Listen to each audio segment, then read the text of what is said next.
to this afternoon's sensitization session on Ebola disease caused by the Bundibugyo virus. It's 3 o'clock already, and we actually have well over 500 colleagues already joining the call. We also have a full complement of our distinguished guests and speakers. So we want to launch right into our program and get it going. I think for today, the agenda is to look at Ghana's preparedness for Ebola virus disease, considering what is happening in the Democratic Republic of Congo and Uganda, as well as share some key knowledge on the surveillance as well as case management for Ebola. However, this webinar is being convened as a collaboration between the Ghana Medical Association and the Ghana Health Service, which is the main agency tasked to ensure public health and health security for the country. So we would want to start off by inviting some key personalities linked to these two main institutions to help us get things going. So we will take a welcome address, and this will be given to us by someone who is well-versed in medicine, a professor of medicine and endocrinology at the University of Ghana Medical School.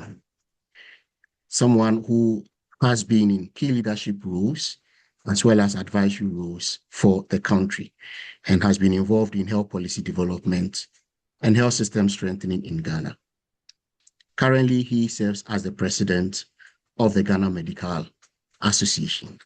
And so please join me welcome Professor Ernest York to welcome us formally to begin this webinar that seeks to help us all come abreast with issues on Ebola virus disease. Prof. York, you are welcome. Thank you for your kind introduction. Please, can you hear me? Prof, you are very clear.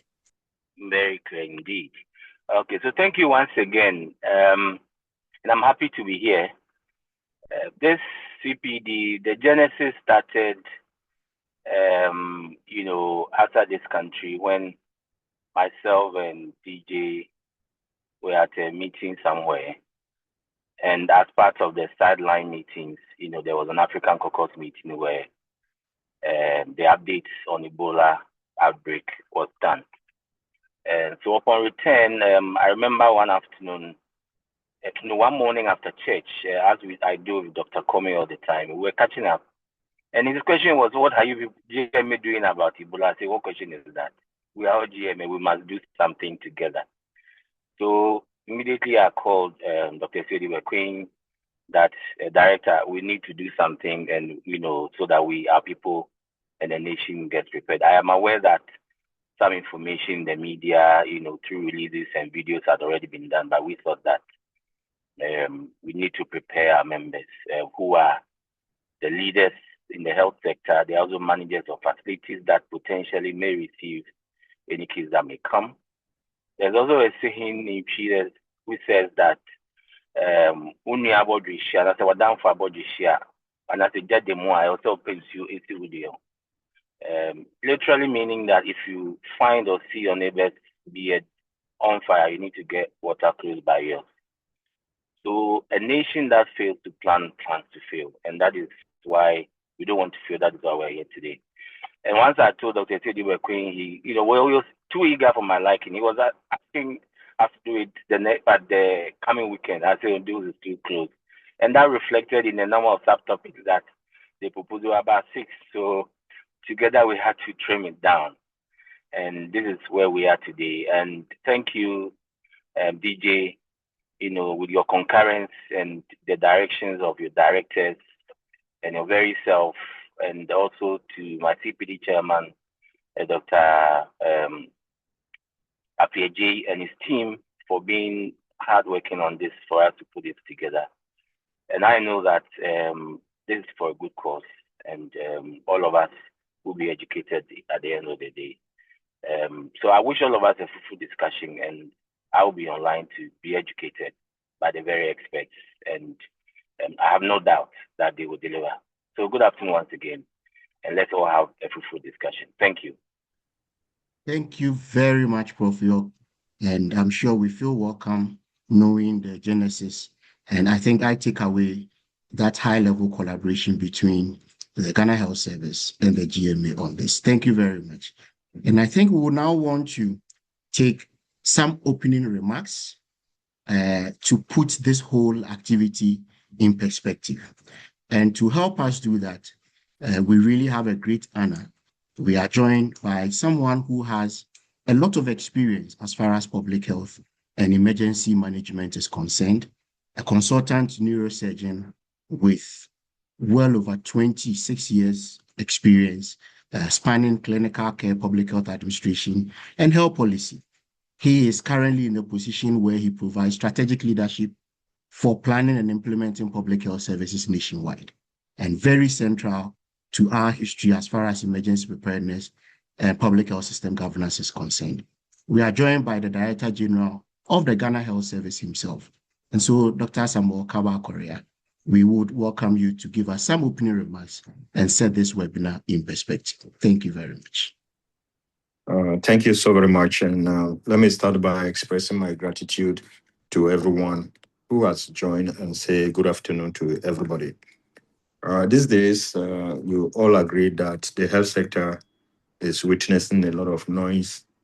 And notwithstanding that, we as health professionals, we would need to maintain our posture as to our existence, which is to take care of the people.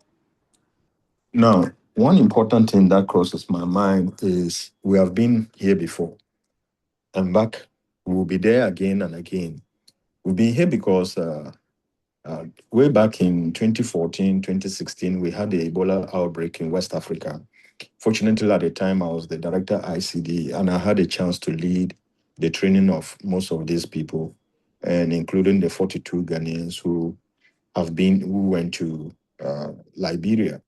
I also had a chance at the time to meet with GMA executive at the time, which I consider myself a member because I'm a member. So the service leadership, we are all GMA. So let me say thanks so very much to our president of GMA, when we had this discussion and we thought it was important. Then again, we moved into COVID. Again, I was there at the time, and I noticed how much it takes to convince the medical personnel by ourselves, but it's easier if we involve the associations. So we might not be doing only this with only doctors, but we intend to take this idea to the nurses association as well, so that there will be a buy-in.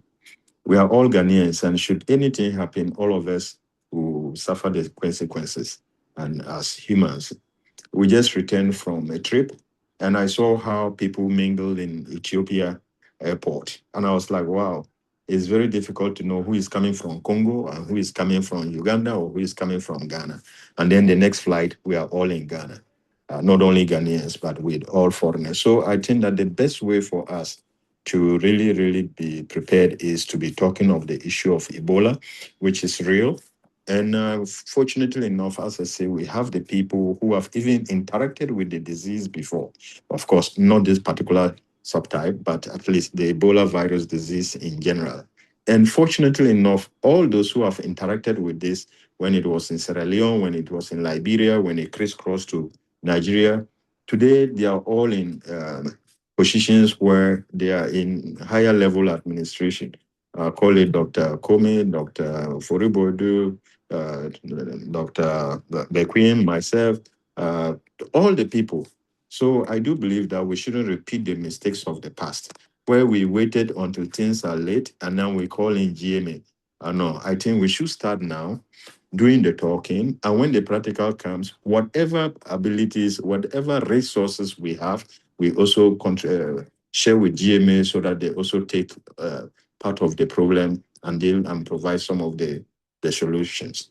We know we cannot do it by ourselves alone. We will always count on GMA to get things done, and so with the Nurses Association. So I want to see a very inclusive management, where we have our association on board, or all the necessary associations, recognized associations on board, and then we move as One Health. Fortunately, as somebody who is in the hospital and actually understand what it takes to be a health worker and what it means to attend to emergencies, be rest assured, be 100% assured that I'll always be by the health workers, because I'm one of them and I understand. Let me just make this comment. Back in the days, when we had the stadium disaster and all the 127 people were taken to military hospital, we saw the results. At the time, we didn't even have the emergency training center in Kumasi. No, it came afterwards. Unfortunately, I was part of those who started the ambulance service. So I do understand when health workers take certain decisions, and I will always support decisions that are taken to, first of all, protect we ourselves, not to be overwhelmed, not to be overburdened. And that means that we are also, as we are talking of this, we are looking towards if there is an outbreak, those who will be on the front line, what will be in there for them, their security, their insurance. So we already think of all these things. And trust me, we will not let those mistakes we committed back in the days repeat now. We want everybody to be on board right from the word go. And I want to thank once again the GMA president and the executive for coming out and helping us to organize this. So with this, the team would go ahead and debrief very openly, and I hope to hear interactions and preparedness and very open, so that we'll look at the mistakes, we'll look at our gaps. It's not only for Ebola, it can be for any other disease, so that we can have a more prepared and a better health system that will protect the people. Thank you so very much. Thank you very much, Director General. And I think colleagues are taking note of especially the point that you know what they go through. And that's the more reason why we want to look back at our lessons, look at our preparedness, and how we put things better than yesterday. Thank you very much, Director General. I think that at this point, we would want to quickly launch into the substantive presentations. And so to begin, we would have a quick overview of our preparedness and our response to Ebola disease. What are the structures that have been put in place, and how do we envisage that we will be able to rise to the occasion if this outbreak occurs here? And so to do that, we welcome someone with extensive experience as far as disease surveillance, outbreak preparedness, and response is concerned. A consultant physician in public health, someone who has been in key technical and leadership roles at the district, regional, and national levels. We would invite Dr. Franklin Asiedu-Bekoe, currently the Director Public Health at the Ghana Health Service, to take us through overview of Ghana's preparedness and response to Ebola disease. Director, you are welcome. Thank you. Yes, thank you very much, Joshua, and good afternoon to DG and President and all on the call. So let me start by sharing my slides.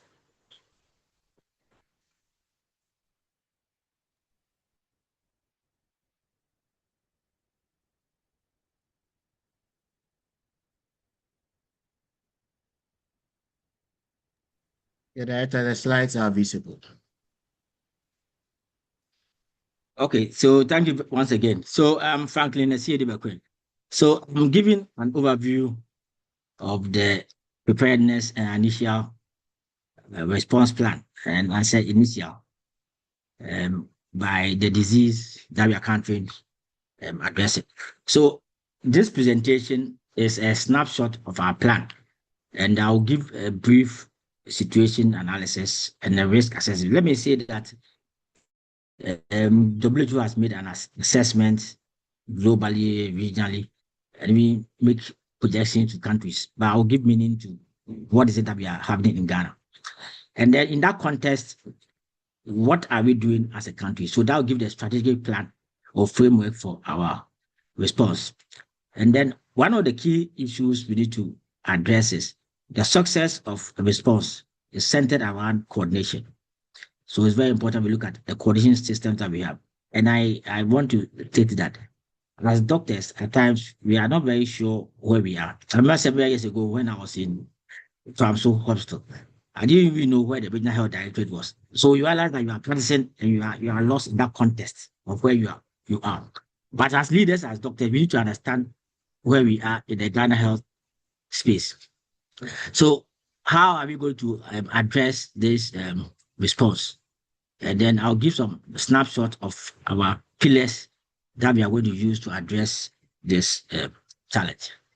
So the plan is centered to provide an overview of the current BDBV. And I know D is very particular, but the B here is not as it is. So for Ghana, our reference is Ebola disease caused by Bundibugyo virus.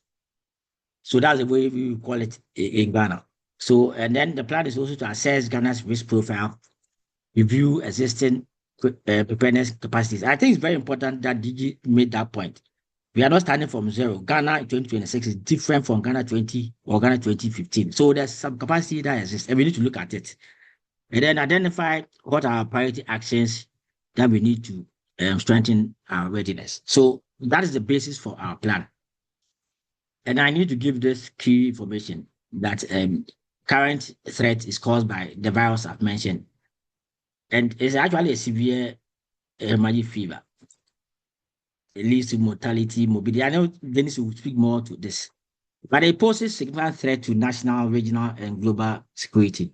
So the plan draws on lessons that we have learned from the previous Ebola disease outbreak, which we didn't have, but we had COVID, we had Mpox, and we had Marburg. So this actually is a background of our plan. And our plan is in line with the IHR 2005, also a public health act, a One Health approach. Currently, you cannot address such magnitude of outbreaks without using a One Health approach.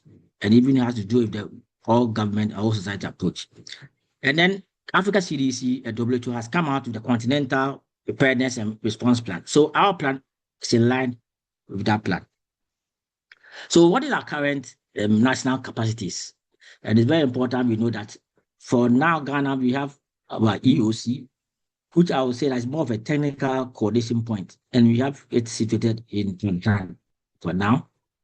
And it's ready. I mean, it's one of the best Africa CDC actually supported us. So it's one of the centers that we have in Africa.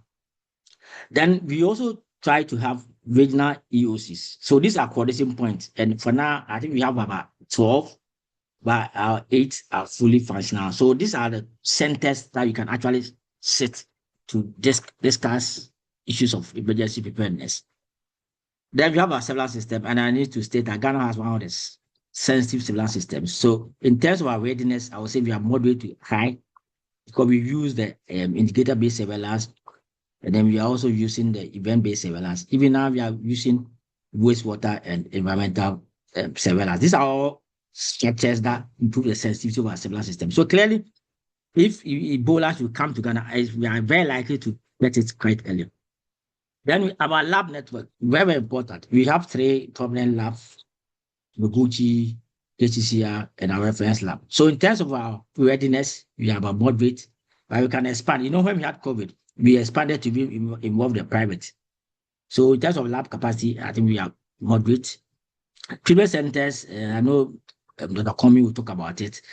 Ghana 2026 is very much different. We have treatment centers. I think about 10 of them are quite functioning. We have GIDC, we have Kolebu, we have others in other regions. So those are the treatment centers that we may use to manage cases if it is okay. Then we have our National Ambulance Service, which is also moderate and functioning. Port Health, yesterday I came with DG and he had a view of it. I think in terms of our readiness, we are moderate. We can actually expand. Currently now, we have about 46, I would say, point of entries, but they vary in terms of functionality. And then we have our One Health platform, which is also moderate. So that gives our current situation as a country. So if you look at it across board, I would say that in terms of readiness, we are about moderate. So how do we assess ourselves as a country? And let me state that there's actually a risk of importation. I mean, if you look at people coming in and out of our airport, clearly there's a risk. I mean, people are coming from Uganda, people are coming from Congo. You cannot stop them from coming. So there's a risk that exists, which is moderate. Then the population exposures. The country is also moving in and out. So those also a risk. And we are also vulnerable in that perspective. In terms of existing capacity, I would say we are moderate. Then the consequences, if you occur, I would say is quite high. So what is our overall risk classification? I would say that the threat is that we have an ongoing outbreak, which is for now localized to Congo and Uganda. The international connectivity is very high. I mean, you made a reference when we were in Kuala Lumpur a few days ago, that you can eat breakfast in Accra and then lunch in Addis and then dinner in Kuala Lumpur. So clearly the international connectivity is very high. Likewise, the risk of importation, the local transmission, Ghana, we are moving in and out of the country. But the national capacity, I would say that is functional, but we require strengthening, and I'm sure the other speakers will talk about. So overall, our preparedness priority, I would say that we are moderate to high. Although the likelihood of importation remains moderate, the consequences of delayed detection and response could be substantial. I mean, that's how come we need to prepare ourselves against the threat. So what is our direction, our strategy? And the plan is to provide a strategic direction, guiding principles and objectives that will inform preparedness and initial response. I mean, I'm stressing on initial response because if you get it right, the effect will be very minimal. So what is the goal and what is our vision? So our vision is that we're going to have a resilient Ghana health system capable of preventing, detecting, and responding effectively to the Ebola disease and other public health threats.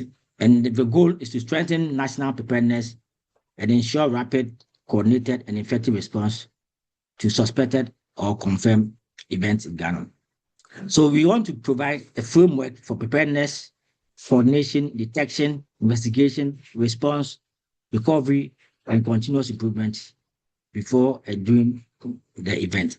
And the scope is that this plan is across all, it's for all players in the space. So the national, regional, security services, development partners using the One Health approach. So what is our strategic objective?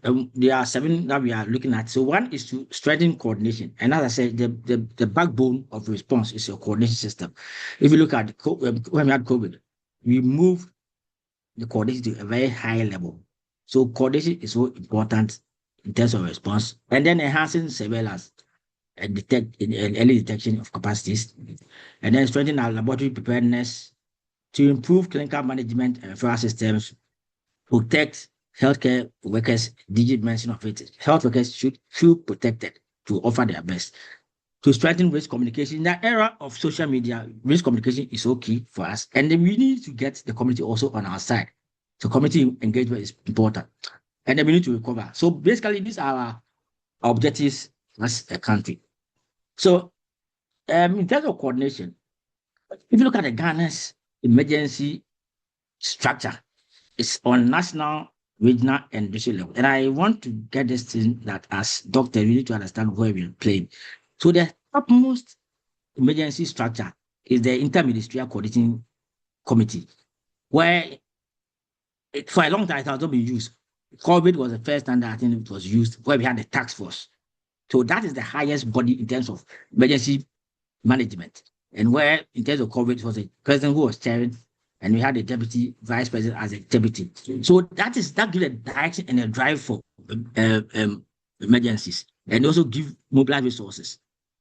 So that's the interministerial. And below it is what they call the NTCC, the National Technical Coordinating Committee. These technical persons of the ministers, and they actually give meanings to the policy drive of the ministers. Below it is the EOC. So this is a technical coordinating component of our response. So this is where there's a lot of analysis and drive, and that moves up to have clear policy directions. So for Ghana, we have one which is sitting in Pantan, and the catchword is PHEOC. There are a number of EOC, but this was a Public Health Emergency Operating Center. So we can have a NADMO EOC, but this was a Public Health Emergency Operating Center, which is so important for public health emergencies. So you actually operate in the emergency incident management structure. In that instance, there may be an appointment of an incident manager, but for Ghana, our de facto incident manager is a DG, so he kind of gives direction when there's a threat of public health emergency. So for now, assuming we should have the Ebola in Ghana, DG will be the incident manager, and then he can delegate to other players. So the region also has similar structures. So we have the Public Health Emergency Management Committee, which is actually chaired by the regional minister. So to get your drive, there must be political leadership. So they actually drive management of emergencies at the regional level. When you go to a district, it's a DCE, and they work through their technical persons through the rapid response teams.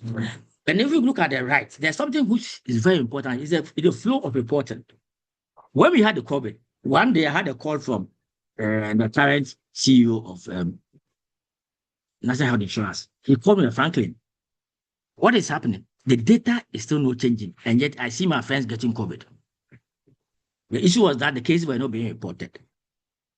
And if there's no report, there's no way you can have a different national picture. So at that time, you have people who go to private facilities, they get cases, they get COVID confirmed, and there's no report to the civil system. So it's very important to have a better idea of your response. There must be clear reporting, whether it's private or whether it's public. And in some instances, if you are a pure clinician, and you say you see a case, and you write on a lab form, and then sample is sent to the Gucci, and it bypasses the civil system, there's no way it will be part of our national data set. So the picture here is just a snapshot of our national EOC. There are 23 of such EOCs across Africa.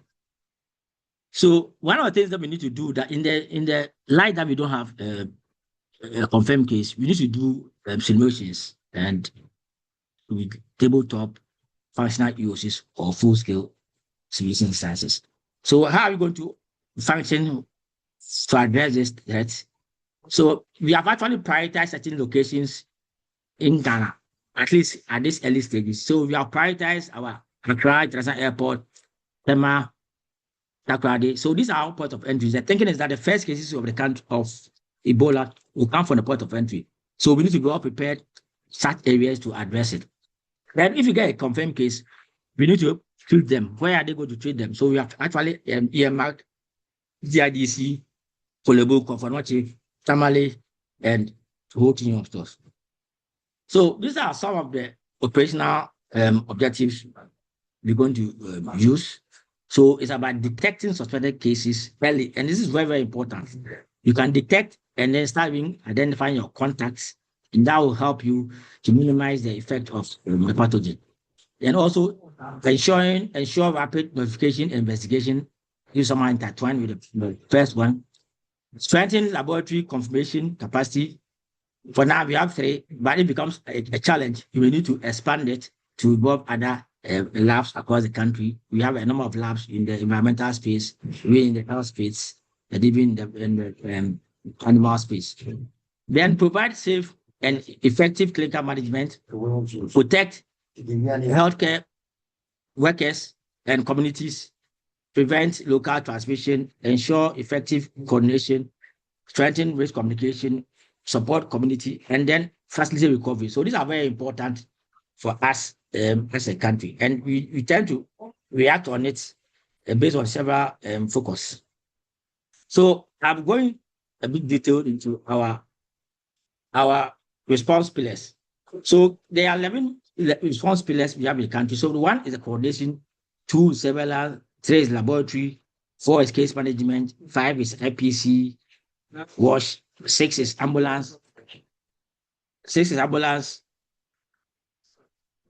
is mortality surveillance, 8 is port of entry, 9 is risk communication, 10 is community security and risk and access committee. This is very, very important. If you look at what is happening in Congo DR, it tells you the security cannot be ignored. And then the logistics and supply chain. Logistics and supply chain is also very important. We need to get assurance of our response when we have a lot of PPs and other logistics. So I'm trying to look at a few of the pillars as they work. So pillar 1, coordination.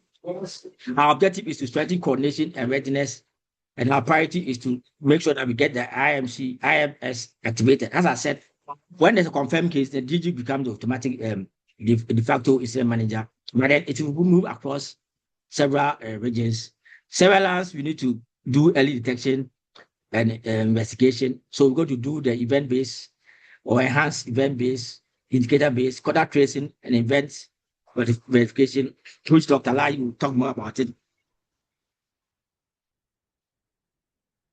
Our laboratory preparedness and diagnosis, the focus is timely diagnosis, which is so crucial for us. And for now, we have our 3 labs, and the issue is about readiness, sample transport, and laboratory training for our staff. So the first one is about case management, clinical care, and psychosocial. This is so important for us. For a disease like Ebola, the psychosocial aspect is so crucial for us. So we need to look at safe management of cases. And the priority is to have treatment center readiness, clinical protocols, psychosocial support. I know that we have a VHF guideline which is being updated, which we're going to use for this threat. So there's IPC, environmental health and WASH. So the objective is to prevent transmission, and our key priorities is to make sure that we have PPE available, hand hygiene, waste management, and environmental decontamination. So the 6th one is ambulance service and referral. Objective to ensure safe and timely patient transport, mortality surveillance, and safe and dignified burial. This is so important. In our space, this is where we bring the environmental people on board. And just in the time part, they used to have this little challenge. But the issue is to prevent or detect deaths and prevent transmission. And where we're going to focus on mortality, surveillance, and then the safe and dignified barriers. Port of entry, I've talked about it. It's prevent deportation and facilitate early detection. And our priority is about traveler screening. Let me say that as we speak, we are screening passengers. So there are instances that people have come from Uganda and Congo, and we are monitoring them. So though they are not clear, I would say, contacts, we assume that they have been exposed, and we are doing monitoring across the country. And we used our thermal scanners across. So the last set of pillars is a risk communication. To me, it's so crucial for us. The thrust of the community, of the nation, is somehow dependent on the way we communicate to them and where we align with our community.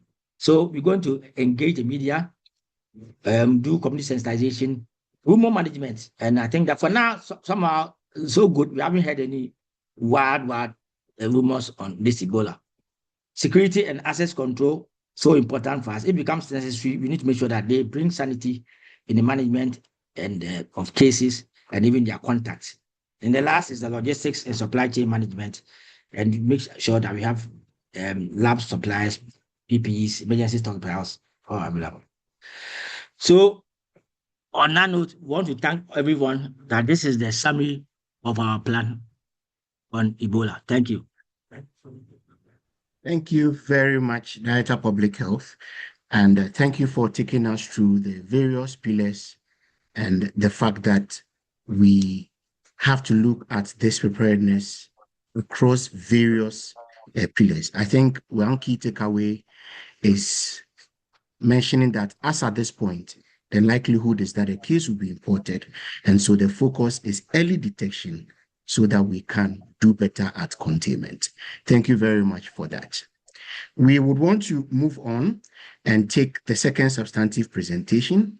And to do that for us, we would welcome someone who is also well-versed in public health medicine, a consultant public health physician, someone who has been part of the response to major outbreaks in this country, including COVID-19, mpox, and cholera, and also with expertise in surveillance and outbreak detection. He is currently the Deputy Director of Surveillance at the Ghana Health Service. We would want to welcome Dr. Dennis Odai to take us through the epidemiology and surveillance for Ebola disease. Dr. Lai, you are welcome. Thank you very much, Dr. Arthur, and good afternoon to us all on the call. To Director General GHS and our GMA President for this opportunity. So I'm going to take us through the epidemiology and surveillance for Ebola virus or Ebola disease caused by Bundibugyo virus, and we'll follow this outline.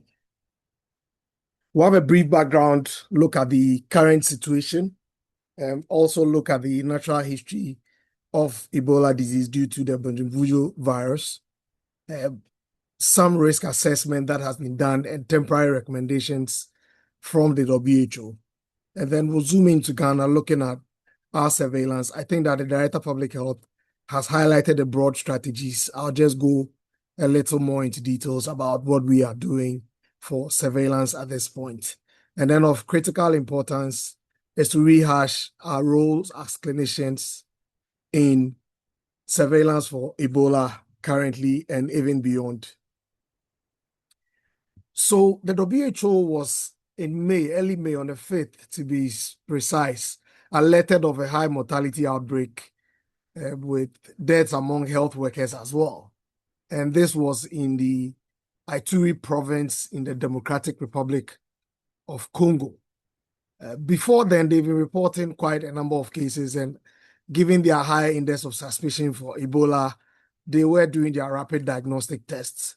But Ebola Zaire, which is what they had RDTs for, was not detected. So it was not until the 15th of November where their reference lab in Kinshasa, which is about 1,500 kilometers from where this outbreak was occurring, officially confirmed the Bundibugyo virus in 8 blood samples. And the DRC officially declared an outbreak of Ebola. At the same time, a Congolese man also died from the disease in Uganda, and the Ministry of Health also confirmed that case as well. The WHO Director General determined, of course, with consultation and in line with the international health regulations, that this constituted a public health emergency of international concern. And so there was coordinated outbreak across the 2 countries, and also international public health response, as we can see for countries such as Ghana, where we don't even have a case yet. DRC has been known for Ebola outbreaks, and the current outbreak is said to be the 17th on record, with the most recent being the one that ended in December 2025, with about 64 cases and 45 deaths. The one that is due to BVD, the last outbreak was in 2012. And so we've had an outbreak of BVD before. Incidentally, an earlier one in Uganda as well. There are some complexities with this current outbreak, which is part of the concern for WHO, but for all of us in public health as well. The long detection gap between the onset of symptoms. It's presumed that the index case was probably somewhere in April, and the laboratory confirmation somewhere in May, middle of May, presupposes that there may have been a low clinical index of suspicion, but I also indicated that there were testing for Ebola Zaire, which was negative, and so that probably may well be an explanation for that lag. There was also the presence of co-circulating arboviruses and influenza-like illnesses. And when we look at the clinical presentation, it would not be surprising that this may not also have come up as a suspicion at an earlier date. And this exacerbated community transmission. The death of 4 healthcare workers from the disease also highlights breaches in IPC. And I think that in Ghana, we've had a similar experience with Lassa fever, where about 18 staff actually got infected because of one case of Lassa fever. And so IPC is also listed out as one of the issues that have complicated the situation in DRC. And then, of course, the WHO indicated that there were quite a number of deaths that were not confirmed as due to Ebola, and these invariably may have been buried without the appropriate safe burial practices. And so this may also have contributed to increasing the spread of the outbreak. So the countries affected remain DRC and Uganda, and these are the situations as of the 11th of June and 13th of June for the DRC and Uganda respectively. Uganda has a total of 19 confirmed cases with 2 deaths, giving a case fatality rate of 11%. But the bulk of the cases confirmed are in DRC, 689 as of the 11th of June, with 139 deaths, giving an overall case fatality rate of 20%.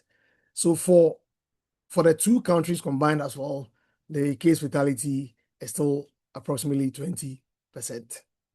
This is the epi curve for the situation in DRC. And as we can see from the yellow rectangles, we are still reporting deaths and cases over the period.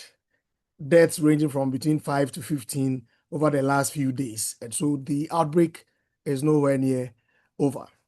So let's look at epidemiology and natural history of this disease. It is a zoonotic, and it's caused by the Bundibugyo virus, which is one of the ortho-Ebola virus species.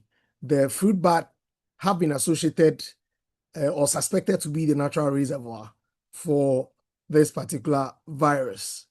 And human infections can occur either from animals, so contact with secretions from wildlife such as bats or non-human primates, and also person to person, direct contact with blood, with secretions, with organ and body fluids of someone who's infected. And then also contaminated surfaces can also be a source of spread.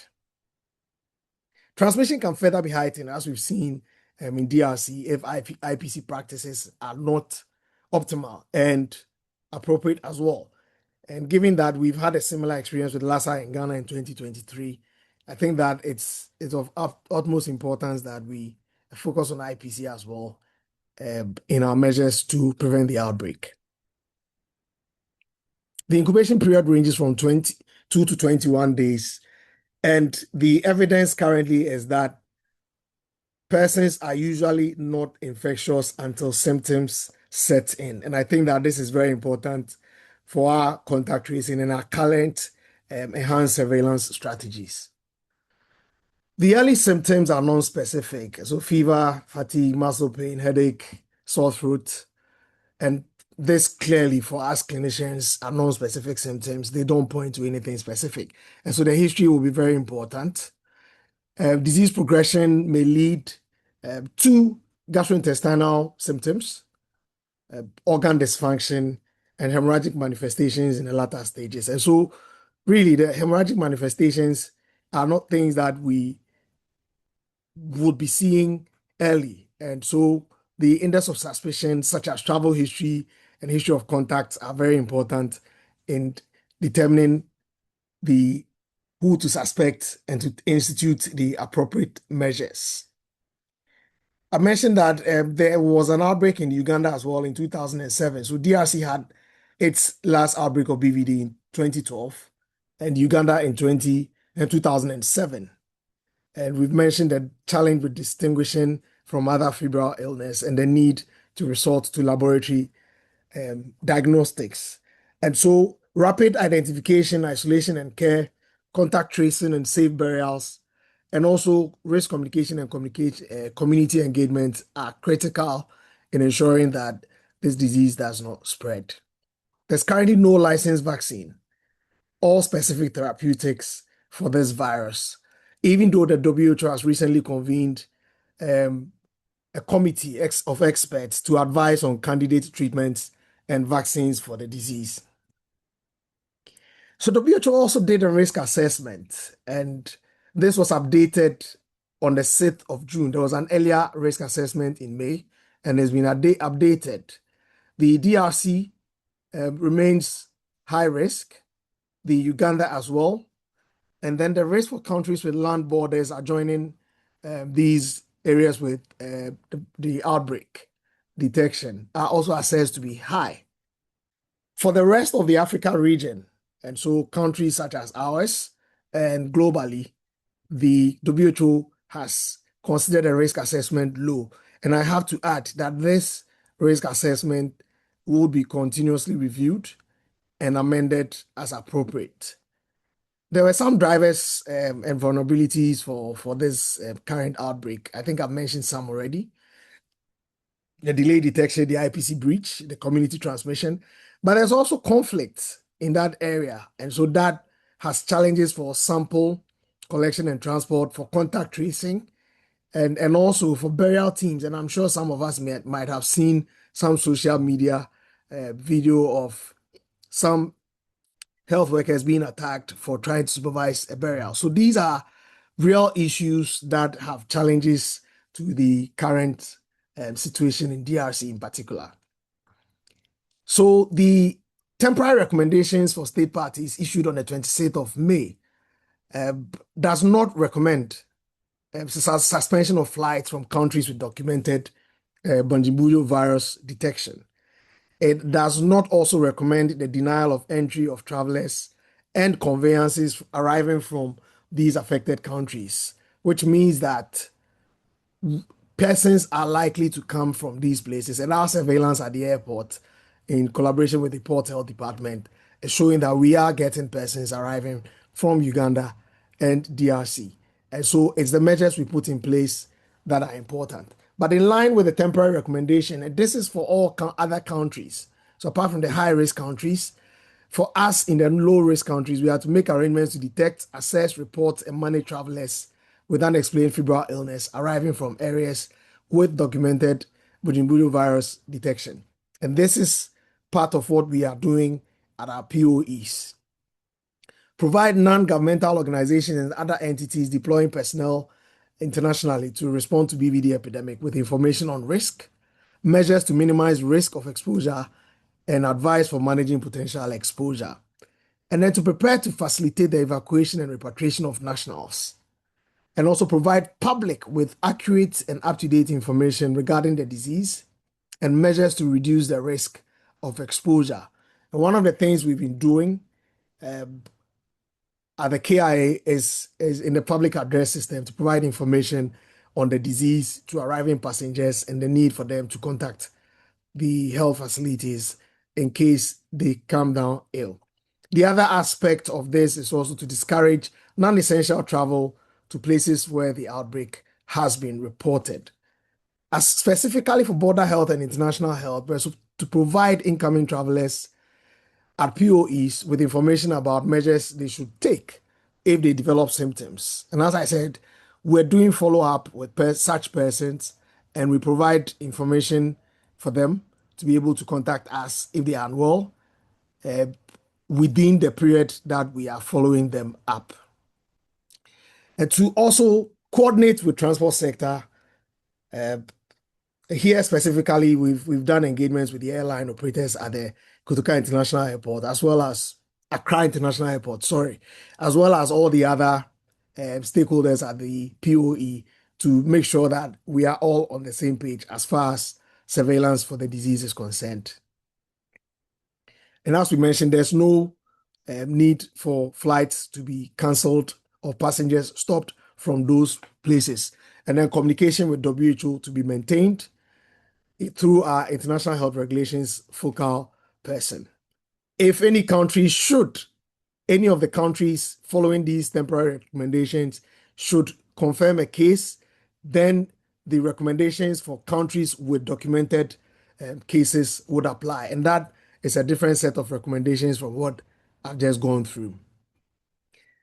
So one may ask, in Ghana, do we even look out for Ebola, or we only look for Ebola when there's an outbreak in other places? And the answer is yes. We are always looking out for Ebola virus disease, even when there's no outbreak. It is classified as one of the viruses or diseases under the acute hemorrhagic fevers syndrome in our integrated disease surveillance and response strategy for Ghana. And the pathogens of concern for the acute hemorrhagic fevers are Ebola, Marburg, Lassa, Rift Valley, Crimean Congo, West Nile fever, dengue, and yellow fever. Even though yellow fever stands on its own as well, but it's also part of the pathogens.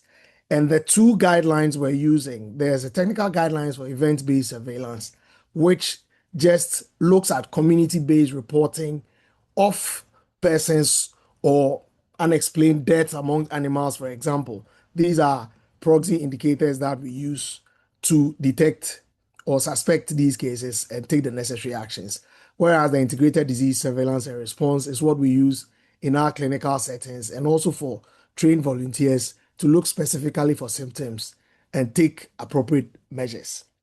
So the acute hemorrhagic fever syndrome, this is what our suspected case is. So acute onset of fever of less than 3 weeks duration in a severely ill patient or a dead person, and any two of the following. So whether there's a hemorrhage or pepperic rash, epistaxis, hematemesis, hemoptysis, hematochezia, or other hemorrhagic symptoms, and no known predisposing factors for hemorrhagic manifestations or clinical suspicion of any of the viral diseases. So this is a suspected case when we do not have Ebola as we have currently in the other place, in the other countries. A probable case is a suspected case with an epidemiologic link. So that means that we are able to establish that this confirmed case has one way or the other come into contact with this person who has symptoms and for whom we have not been able to test to confirm whether the person has the disease. So that is a probable case. And a confirmed case is a suspected case for whom we've been able to detect the specific pathogen. Remember, there were a list of viruses for acute hemorrhagic fever. And so Ebola is just one of them. Now, the other key thing we do in public health surveillance is that during an outbreak, our case definitions may be changed to correspond to what is happening at that particular time, which means that our case definitions during outbreaks may not necessarily be fixed and may be changed periodically. And it's important that for us as clinicians, we are always abreast with what the current case definition is. Just to let you know what we've been looking for acute hemorrhagic fevers in Ghana in this year, we've had 23 cases, suspected cases so far, and from 8 regions, with the Greater Accra having the most, 19. The other regions with suspected cases are Savannah, Ashanti, Central, Bono, Northern, Western, and Western North. And all suspected cases have been tested at the Noguchi Memorial Institute for Medical Research, and all cases tested negative for the viruses that were tested. Now, we have what we call SORMAS, which is our surveillance data management dashboard. And this is how it looks like. And as we can see, acute hemorrhagic fever is in there, and we are able to track what is going on. In addition, this platform is linked to our laboratory network. And so we are able to the laboratories are able to put in the results for the confirmed cases, as you can see where I've circled. So we can see that the fourth one is the third one, sorry, in the bigger ellipse is EVD. So Ebola was also tested for all those samples that as suspected cases that I highlighted earlier on. So now we have Bundibugyo virus outbreak, and we have to have a working case definition for this. But I also have to say this before I even go on, that it doesn't mean that we're not looking for acute hemorrhagic fevers anymore, because this current case definition is specific for Ebola disease due to Bundibugyo virus. But we can have the other hemorrhagic fevers still happening. And so we are not throwing the acute hemorrhagic fever case definition away, but we are adding this on specifically for BVD, whilst we also maintain our surveillance for the others. So a suspected case for Bundibugyo virus disease or Ebola virus due to Ebola disease due to Bundibugyo virus is an individual presenting with an acute onset of fever and no alternative diagnosis, with a recent history of travel to any country with confirmed cases of BVD, and with 3 or more of the following symptoms. So the clinical presentation, the exclusion of other possible causes of the fever, and a recent history of travel to these countries that have cases. Currently, it's DRC and Uganda. If that changes, that means that we would amend the case definition as well. But at least we are certain that is the 2 countries for now, plus these 2, any 3 of these symptoms. A probable case will be a case with epidemiologic link to a confirmed case or outbreak. The laboratory specimens are not available or awaited. And then, of course, once the suspected case has laboratory confirmation, we can then say it is a confirmed case. Our designated laboratories for testing are the National Public Health and Reference Lab at Kolebu, the Noguchi Memorial Institute for Medical Research Lab at the University of Ghana, and the Kumasi Center for Collaborative Research Lab, Kumasi. Our current strategies are looking at strengthening surveillance at our points of entry. As the Director of Public Health mentioned, this is our priority now because we don't have cases in country. And so most likely a case may be imported. But it doesn't also mean that likely if the case comes in, we might be able to pick it at the entry point because they may be asymptomatic on entry. And so the focus, even though it's on our points of entry, we also have internal surveillance ongoing. And we ensure that there's adequate advanced identification of potentially exposed persons based on the country of origin or transit prior to arrival in Ghana. And these persons are identified, they are interviewed by our point of entry staff, our portal staff, and then information relayed to us, the disease surveillance department, and also to the region where the persons arriving are going to stay. Now, once we have this information, it's also passed on to the district of residence for this or these persons who have arrived. And they will be followed up for the entire duration of stay in Ghana, up to 21 days, given the incubation period.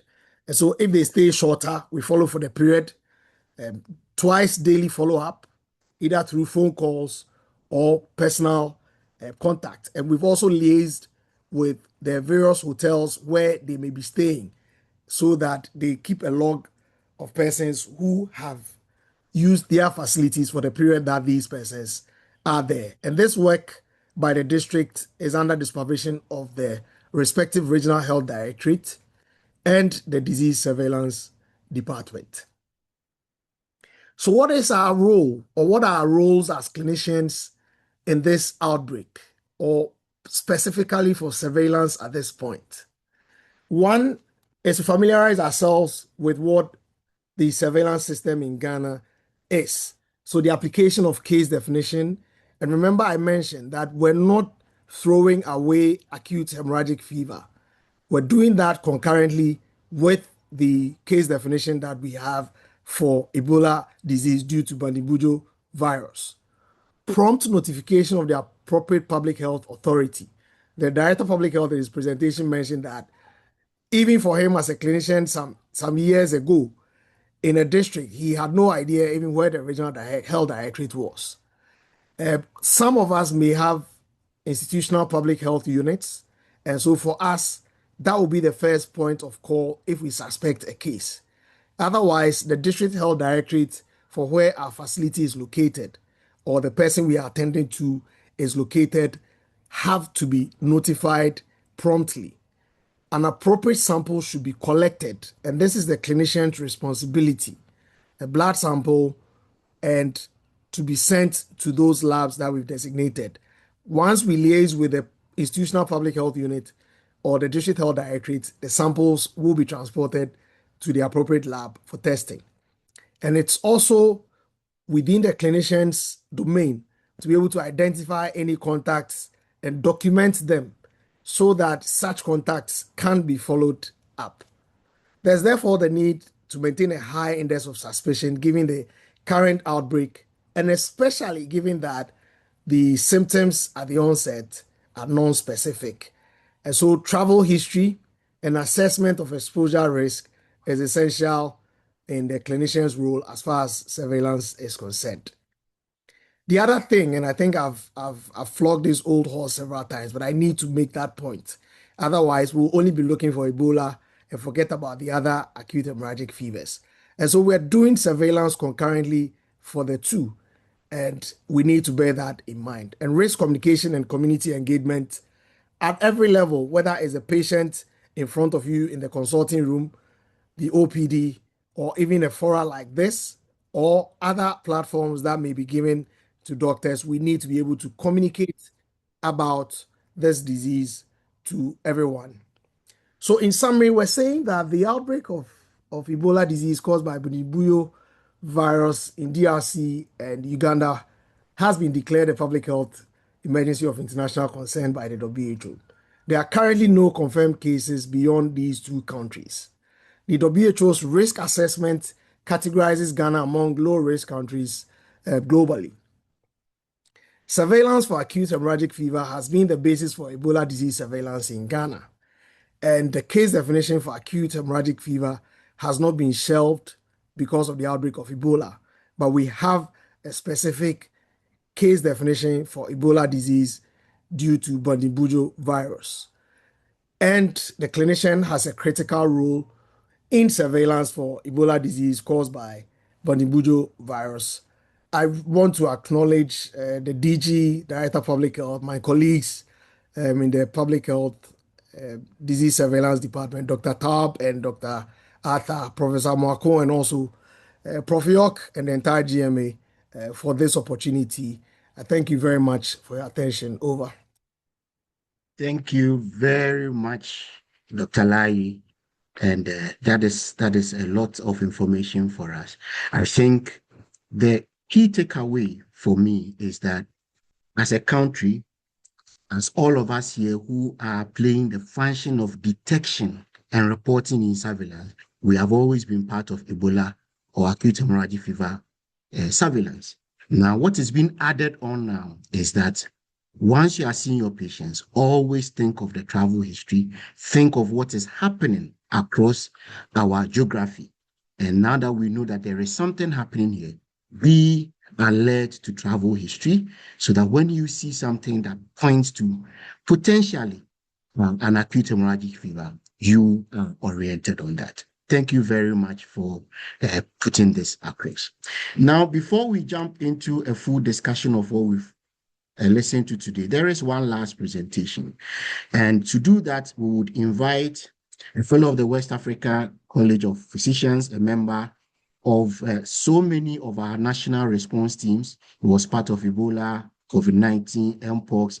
Most of us have known him for his extensive clinical experience in managing complex infectious disease cases.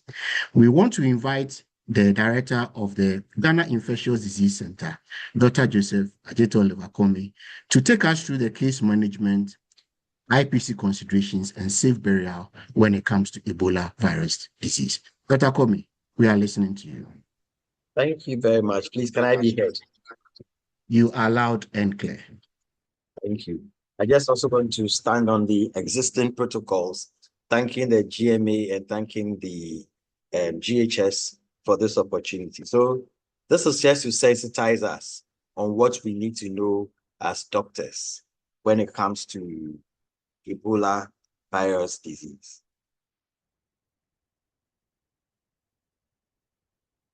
So the purpose is that we want to recognize and triage the suspected Ebola disease early, want to start safe supportive care without exposing other staff, want to apply IPC as a clinical discipline especially the doffing off. We want to understand the doctor's role in safe and dignified burial and how to communicate risk clearly without panic or stigma. So this is just to tell us we're going to the suspect where we look at the exposure history and symptoms. The next thing we do is maybe to isolate the person. That means stop movement and separate safely.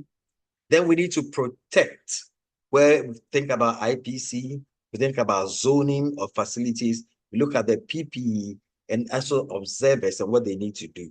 Then we have to think about care, supportive care, and safe labs. Definitely, we've just been told about where we need to notify or who we need to notify. So surveillance and the referral chain. And I want to ask something about survivors, because it is not all doom and gloom out there. There are people who survive from Ebola. The core message here is that you suspect early, you isolate immediately, you protect your staff, and you notify public health safely. So this has been said already, but I just need to rehash that. The relevant clinical risk is not bleeding or fever alone.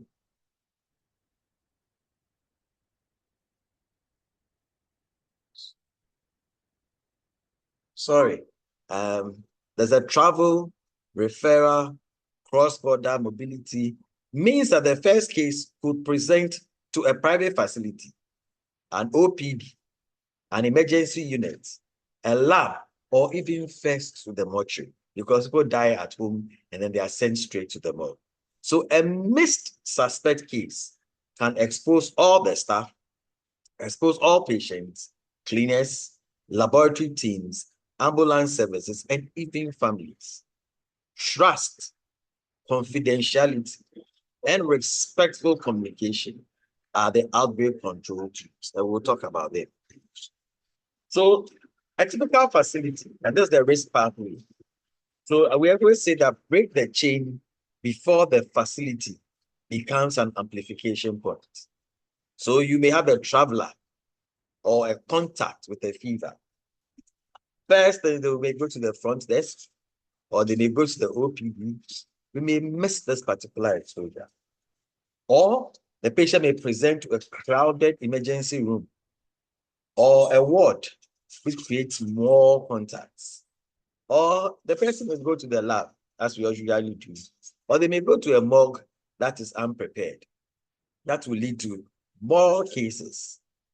And then this results in the healthcare amplification. Since most of us practice in healthcare settings, this is what can happen. We may miss at this point. So we may say that break it at triage. And how do you do that? Think about the 21-day exposure history. Break it at isolation. Once you suspect at triage, stop that patient's movement. Move the patient to a designated isolated place. So we say use a defined route. Break it with IPC. Zone the space where that patient is. Limit the number of staff that will come into contact with that person. And supervise when the person has worked on the patient and is taking off the PPE. Break it with notification. It means that activate the surveillance and public health chain very early enough.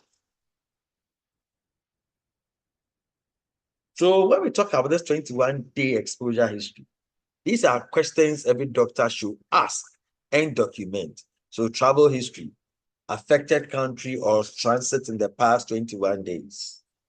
Contact. So have you cared for or transported or lived with or touched a suspected or confirmed case? The fluids, we talk about body fluids. So here is blood, there's vomitus, stool, urine, sweat, breast milk, semen, or even contaminated linen.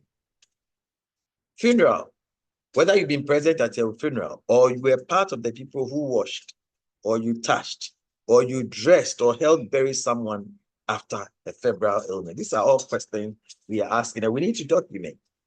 Healthcare setting, whether the person had a needle stick injury recently, a splash, or the person was wearing PPE and then there was a breach in the PPE. Or let's say somebody in the lab or the mortuary has been exposed. And then animals. We love our bushmeat. So whether you come into contact with bushmeat, bats, or wildlife carcass over this 20. So when we talk about the 21-day exposure history, this is what we are talking about. Travel, contact, fluids, funerals, healthcare settings, even animals. The practical rule is that a missing exposure history is an IPC failure, not a clerking omission. And I want us to remember that in this day and time, when we're talking about possible risk of Ebola, a missing exposure history is an IPC failure and not just a clerking omission. So the clinical suspicion, I want to say that it's important that we recognize Ebola without waiting for bleeding. Very, very important. Once you're having bleeding, it means you are towards the end of the disease. So the early symptoms, fever, severe weakness, myalgia, headache, sore throat. Then when it's progressing, then you start having the wet. So we call these ones the dry symptoms. Then we have the wet symptoms. So vomiting, diarrhea, you get the conjunctival injection, a rash, and then the severe disease where the patient may present in shock, they become confused, they may have oliguria, respiratory distress, and then bleeding may be late or absent. Bleeding may be late or absent. So let's take note of that one also. Bleeding may be late or absent. So do not wait for bleeding. Fever plus a relevant exposure is enough to trigger Ebola precautions. I want to repeat that. Fever plus relevant exposure is enough to trigger Ebola precautions. So the first 10 minutes of a suspected case, the doctor's immediate action algorithm. Stop. Once they say you feel that this person is a suspect, stop movement. Keep the patient away from crowded areas. So when we say stop movement, definitely you get a suspected case or you are prompted that maybe this could be a suspected case. Let the patient stay where the patient is. Then isolate. It means that definitely you have to move to a pre-identified isolation space. And in this day and age, every facility should have a pre-identified isolation space. It will be suicidal on any facilities, whether private or government, not to have a predefined or pre-identified isolation space. Protect. So when all these things are done, as you move the patient there, you do wear your appropriate PPE before contact. And as much as possible, let us limit the staff. And I always say that in times like this, when you suspect things like Ebola, it should be the experienced clinicians that should be at the forefront and not the inexperienced clinician, else there shall be mistakes. We need to lead and let the rest follow. Notify. At least the IPC focal person in the facility needs to be notified as early as possible. The surveillance team, so the public health professionals there, the disease control professionals there, and then quickly notify your district, and then we'll go to region, and the chain continues.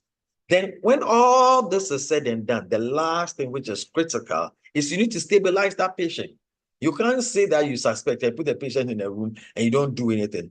That patient must be stabilized. So remember our A, our B, C, D, airway, breathing, circulation, you decide, and the early ambulation, these are things we need to focus on. Fluids, the type of fluids you need to give. If you need to resuscitate with 50-50, do that.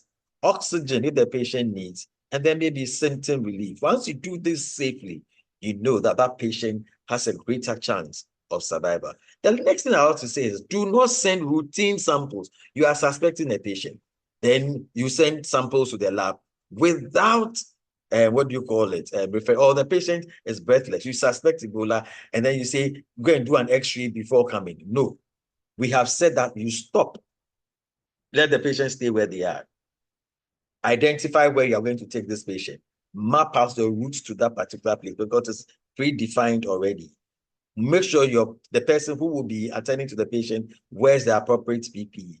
Limit the number of staff that will be coming into contact with that particular patient. Prioritize such that your most experienced people are the ones who may do the initial contacts.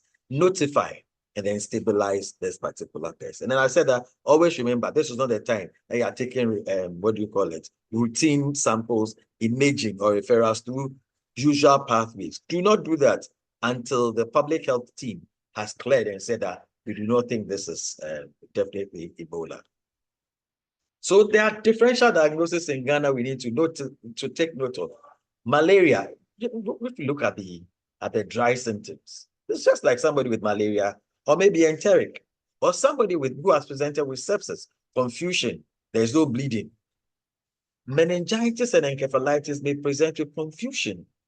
Viral hepatitis may present the same way. And even somebody with severe gastro may present with the same wet symptoms that we are talking about. But also consider that as a country, we've experienced Lassa fever. So we have Lassa fever. We have experienced dengue. So think about dengue. Yes, we have seen people with antibodies to chikungunya. So yes, there's chikungunya around. So think about it. Yellow fever. Think about yellow fever. Good old COVID or the usual flu that we tend to have. And then the other viral hemorrhagic fevers, okay? So think about all these as differentials.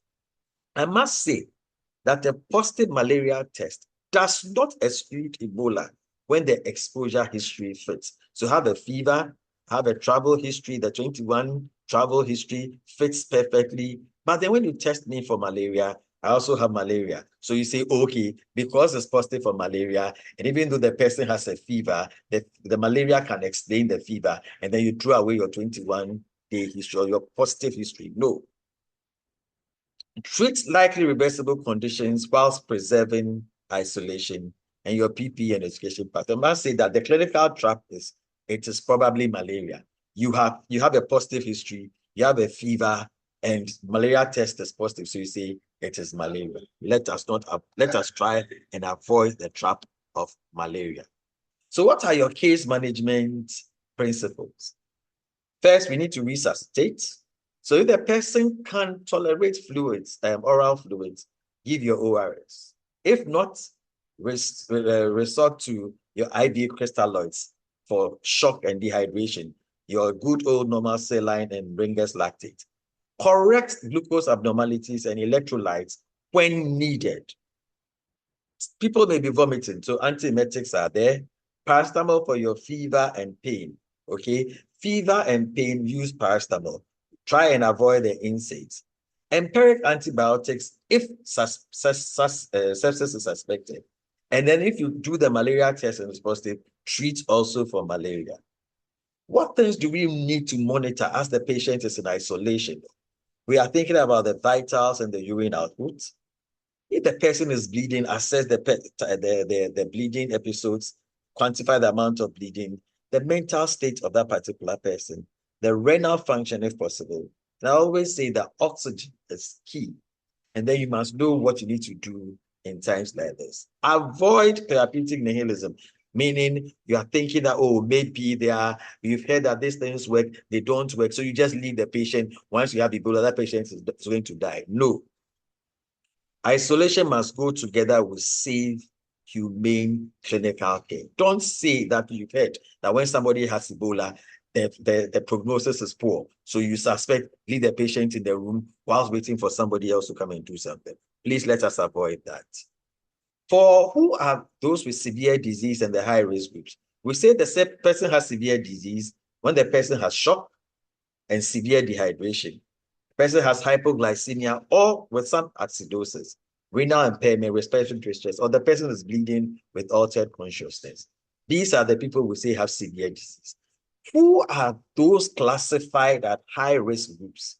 Children, because they become rapidly dehydrated. People who are pregnant, because obstetric complications may overlap with some of the things that we see in Ebola. So if you don't take care, you may lose them quickly. And then people with comorbid disease. So think about even healthcare workers after exposure, they are considered high-risk groups. These are things I will say. They say senior review before push. I beg you. CPR, intubation or suctioning, passing central lines, dialysis. These are complex things in Ebola management that if you are not skilled at, please do not attempt. It is not all doom and gloom, like I said. There are people that recover. When they recover, it is not their end of care. They need to be followed up. They need to be counseled. They need to be reintegrated. So during the discharge, we say that discharge through the approved clinical or public health process. And we know that you must have 2 negative tests so that we can say that you have recovered from Ebola and then you are discharged home. And you need to link that. We need to have survival clinics that like we say. People who have recovered from Ebola still have other issues, just like we saw in COVID, that people who recovered with COVID have long COVID. People who recover from Ebola still have some issues, so they still need to be seen in their clinic. Then there are some of the end up with complications for eye, so and hearing loss, fatigue, and mental health needs. So once we discharge or they survive and we discharge, we need to follow them up.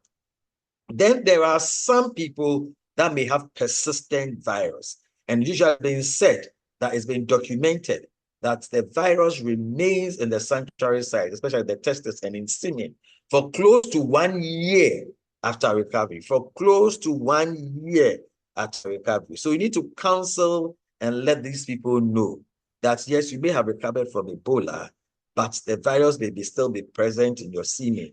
And as such, you should be testing the semen also for the presence of this virus. When you test and you have negative, consecutive negative samples in the urine, in the semen, then you say, okay, this person is. So until such time, condoms or abstinence is important. Semen testing for male survivors where it is available, and especially advised for pregnancy and breastfeeding. Yes, it's also seen in breast milk. So a mother may survive Ebola, but she may still have Ebola virus present in the breast milk. So we need to think about that. Then remember that after you have said all this, you need to protect their confidentiality. Yes, I've survived as from Ebola. I may have Ebola still present in my semen. Nobody should know about that. This should be confidential. No names, no photos. We shouldn't gossip on our WhatsApp platforms. We need to provide psychosocial support and then link these people up to maybe other people who have survived Ebola so that at least there's some sharing of knowledge. Plan a safe return to family. Work. You may find that health workers may have Ebola. And then when they are returning to work, other people may be asking ourselves, are you sure they have recovered? Are you sure they can work? We need to think about all this. So the key message for me, for all of us, is that survivors are not a threat to ordinary social contact after recovery. They need follow-up, dignity, and protection from stigma. We have said that this Bundibugyo strain, there's still some things we need to learn about it. So please, when we are communicating, we should talk about the fact that for Zaire Ebola virus, we have the vaccine and monoclonal packages. But for this current one, there is nothing. So the key thing that remains is that early recognition, rapid isolation, safe supportive care, IPC discipline, contact tracing, and community trust. Let me touch quickly on IPC because sometimes everybody starts talking, what is IPC? What is IPC? PPEs, I must say, are essential. Everybody says that we don't have PPEs. We haven't been given PPEs. That PPEs are not appropriate. I beg you, my people. PPEs are essential, but it is the last layer of defense. What is the first layer of defense? Proper triage and screening so that you can pick the suspects up, isolate that particular person, and reduce contact with the person. Then we have what we say administrative control. So it means that we may maybe have SOPs as to if you suspect a person, this is where you move the person, this is the person you inform. When we follow the administrative controls, it helps a lot. Then the environmental controls, making sure that maybe you have zoned the place and making sure that you have proper waste disposal things that we need. Then you shall do what we call a task appropriate PPE. When we say task appropriate, it doesn't mean if you are taking a history from the person, you wear a Tyvek suit. fully gowned. No, you may maintain 1 meter apart, and then you can take your without wearing the full PPE. If you need to examine that person, then that person should be fully gowned. So we say task appropriate PPE. If triage, isolation, and the workflow fails, your PPE alone will not protect your facility. If triage, if you fail at triage, if you don't have a proper isolation, so you put the patient anywhere, and then your workflow, the way you're supposed to move the patient, other things, you don't follow them well. If you wear the Tyvek suit, you are not protecting your facility. By the time you realize your facility is a hub or an amplification point. So remember these things.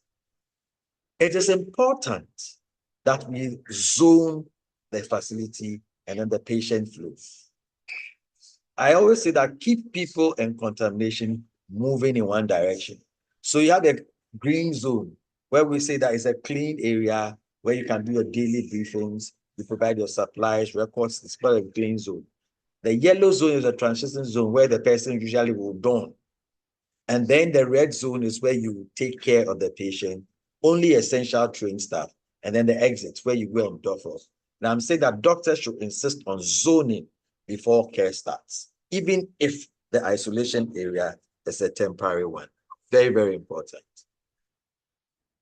Having said all this, you know, the DG said that the health worker protection is paramount. Now I say that doffing is a clinical procedure. The doffing is when you take off, after you have worn, when you wear the PPE, it's called donning. And when you are taking it off, it's called doffing. Donning is not, there's no infection, so it's okay. But when you have worked with the patient and now you are taking it off, it needs care. It needs careful, supervised procedure. I call it a clinical procedure.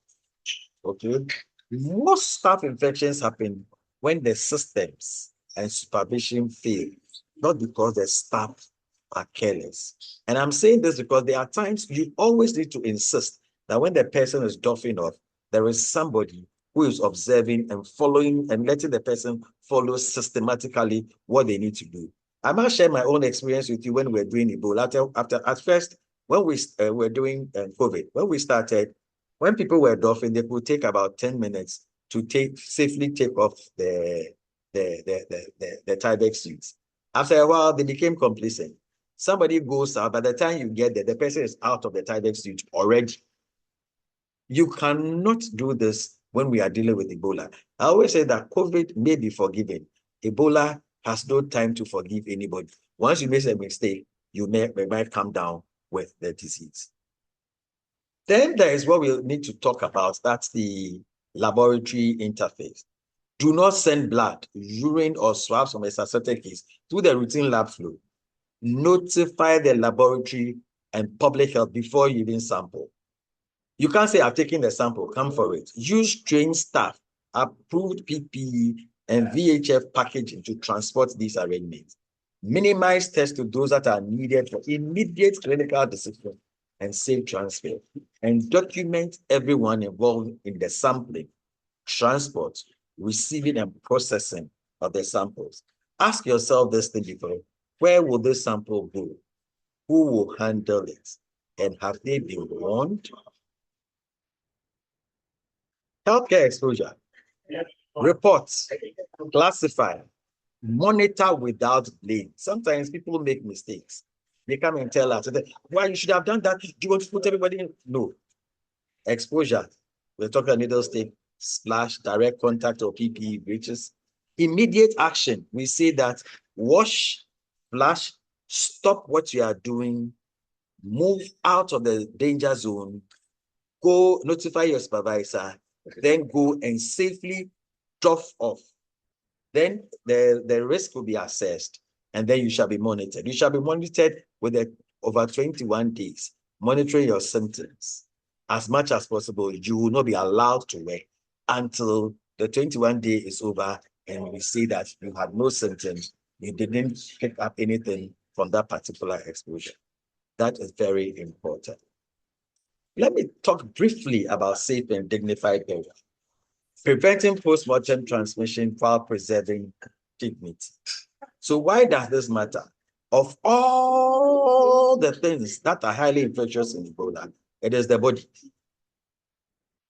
It is the body. It remains highly infectious. So washing, touching, kissing, dressing, and opening body bags can transmit the infection. Your rule is that do not release bodies through the routine channels. Notify the trained, safe, and dignified burial team. Explain the risk respectfully to family. Very important. Support your documentation and identification of the body. Protect the mortuary and the ambulance teams. Okay? Safe burial is not body disposal. It is infection prevention plus dignity. Looking at the faith of that person, the culture in which the person comes from, and trust. Very, very important. That safe burial is not just disposal of a body. It's an infection prevention plus dignity, looking at the faith of the person, respecting the faith of the person, respecting the culture of the person, and then trust. So this is just a slide to show us maybe how we shall communicate to somebody after an Ebola death. We may be sorry for your loss. This illness can spread after death, so we cannot allow washing or touching of the body. A trained team will help us bury your loved ones respectfully and with prayers or rites adapted so your family is protected. If we are able to communicate this way, it will help us a lot. Okay? What to say publicly? I talk about risk communication. We say that Ebola is serious but preventable. We tell the public, report early after travel or exposure.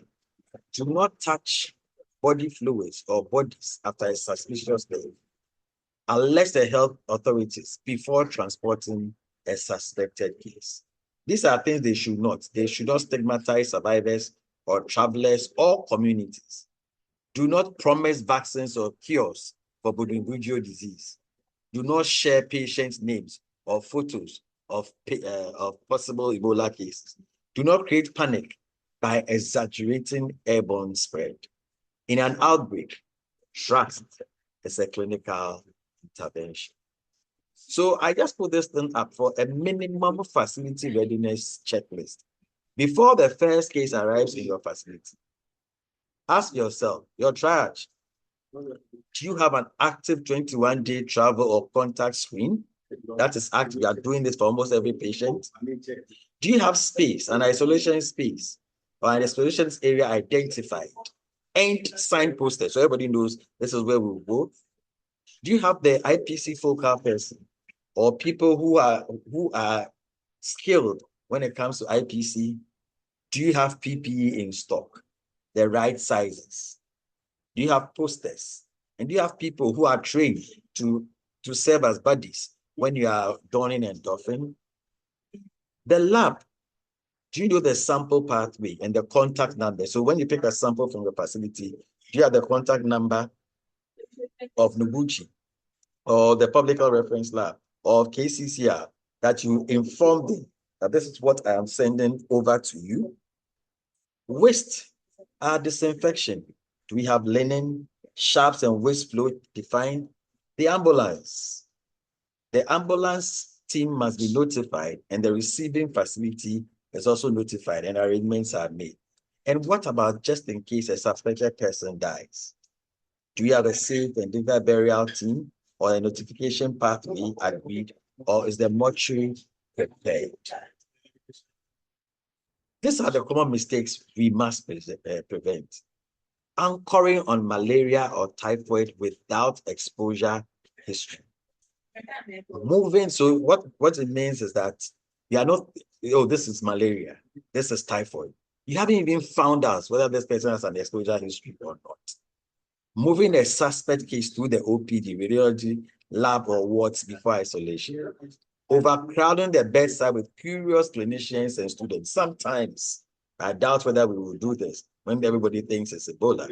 Using PPE without a trained dolphin observer. Sending specimens without notifying the lab. Releasing bodies through routine mortuary or family channels. And communicating in ways that damage trust. These are some mistakes we should prevent. So the take-home message for all of us, the doctor's first duty is to prevent facility amplification whilst giving safe care. You suspect early, you isolate immediately, you protect your staff, you notify public health, you care safely, ABCDE, care safely. Safe, humane Ebola care begins with disciplined systems, not heroics.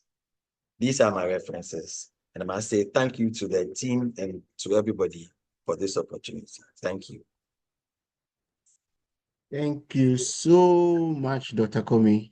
This has really been very insightful, and I have enjoyed the way you have put it at the level of a clinician sitting in the consulting room on the ward, a nurse or any other staff sitting at the facility when these things are happening. And I think that is the very purpose of having this session. A key takeaway for me is to have the suspicion, a low threshold for suspicion, and then to first think of protection for yourself. Immediately remember your IPC. And I have always said that sometimes when we think of IPC, we think of high things. But IPC is standard, and the things to do to protect yourself should not be difficult. It's keeping your distance, barrier nursing, and the proper disinfection. You do that, you do the notification, and all through as you go, protect yourself, protect fellow colleagues and other health workers. Thank you very, very, very much. I think that at this point, we are right on time. And so we would spend about the next 10 to 15 minutes, maybe addressing some of the questions that have come through. So I will encourage all participants to put comments, your questions in the Q&A, and we will do our best to take some of them as live responses from the presenters. And the presenters are also encouraged to go through the questions and maybe type answers to some of them that we may not answer live. So to start off, I think there was an earlier question about whether we need to be taking things as urgent, which has been answered.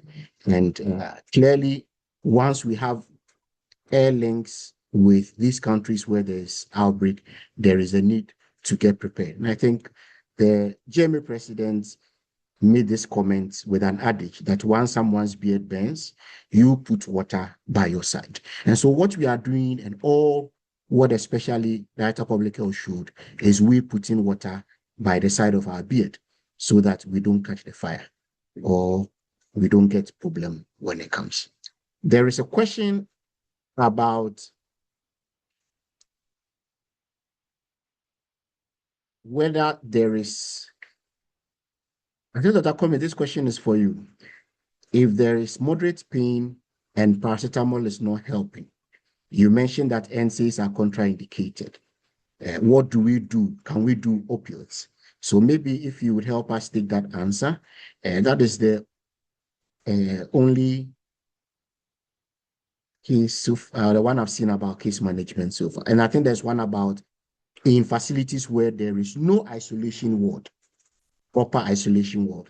What do we do before referral? So if you can help us take those two first questions, and we'll take the other questions. Okay, so thank you very much. Yes, when the pain is not responding to paracetamol, we can do our weak opioids. You can do the opioids. Avoid the NSAIDs, but you can use the opioids. So that is that said. Then the question is, I don't want to agree with the question is a facility where there's no isolation.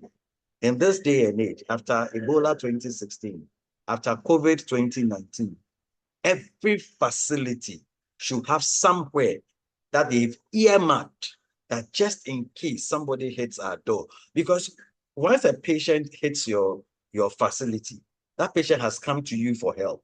It is you who triaged and picked up that patient as a suspect. You can't say that I am not ready for you.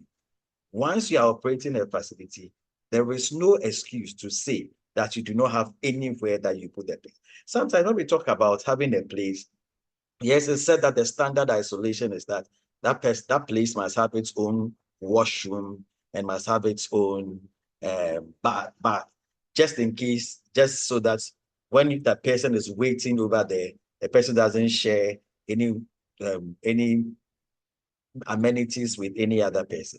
I must tell you, if you are able to provide just a small room, you have just a bed over there, and you suspect a case, we spoke about what you do within the first 10 minutes.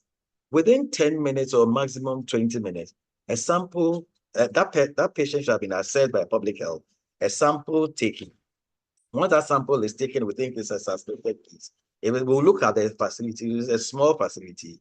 We may be making arrangements to transfer safely that particular patient to where the patient will be safely kept until such time that we have the result. We are told by the labs that our turnaround time is between 24 to 48 hours. So I will not agree with a facility that says in this day and age that we don't have an isolation. Every facility. And we've been telling HEFRA recently that you should add it to your standard assessment. If you don't have it, if the facility cannot point to you where they will isolate a case, they have failed. Until they do that, do not give them their life. I think we should be strict on all of us in this day and age. After 2016, no facility should say that they don't have a place for isolation. It shouldn't happen. Thank you. Thank you very much. And I think that we talk about holding areas, we talk about isolation places. So I said, if it is a single bed ward, then your contingency plan is that once you have that highly infectious case, everything else goes, everything else stops. And that is what you are focused on, protecting yourself, protecting the community and other populations. So let's take what Dr. Commey is saying in that light. Maybe we are looking at those nice, fancy isolation centers, and we say we don't have. But the principle is what he's looking at that. And we are hoping that our facility leaderships are on the call and are looking at what we put in place on the ground to be able to do this. Thank you very much, Dr. Commey. There is a question, and maybe we'll direct this to Dr. Laryea. The question about, should we wait to record a case from Uganda and Congo DRC before we restrict travelers? And then there is one other question about the case definition. If an individual had contact but has not necessarily traveled, what happens? And so, Dr. Laryea, if you are able to take just those two for us, and we'll move on.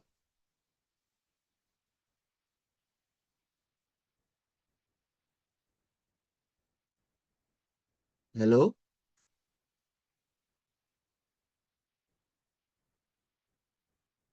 Hello, Dr. Laryea.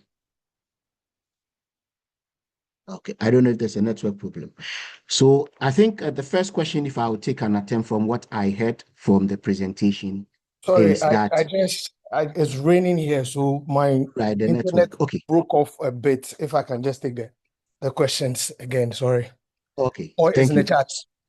It's in the chat, but I can take it up. One is asking why must we wait to record a case from Congo and Uganda to restrict travelers? So I see it in two parts. Should we be restricting travelers? And is there a reason why we are still allowing people to come and all that? Then there is a question about the case definition.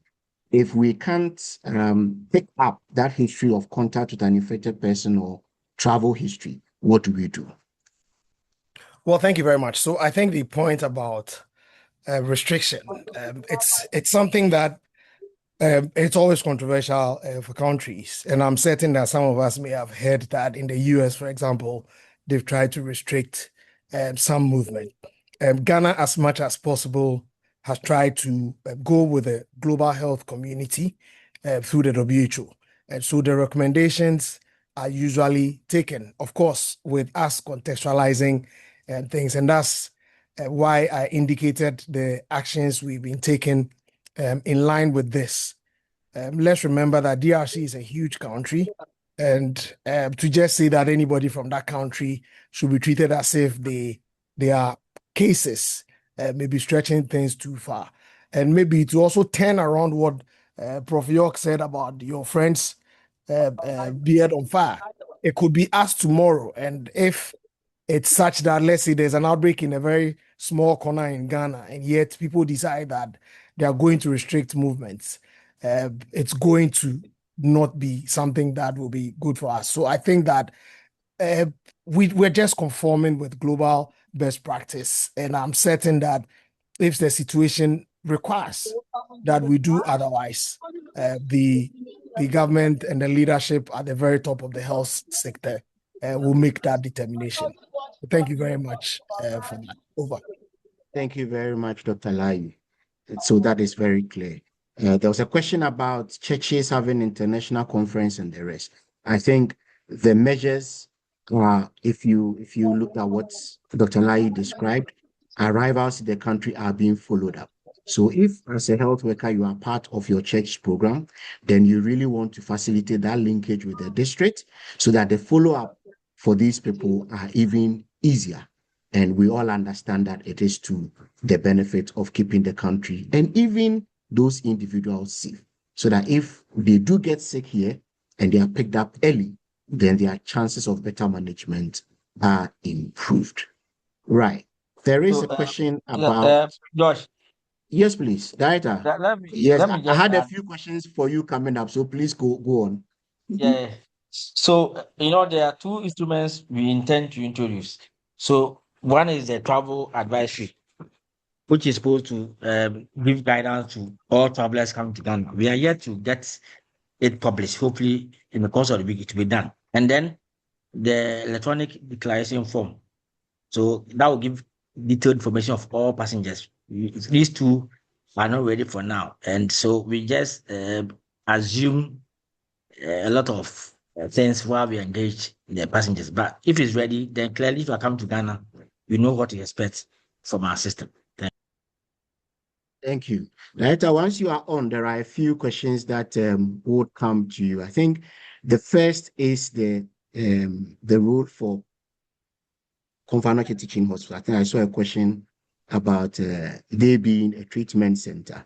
If you can address that. And I think there was another question about designation of frontline health workers. Is this an issue that we are considering in our preparedness for Ebola? So if there are comments to those two questions.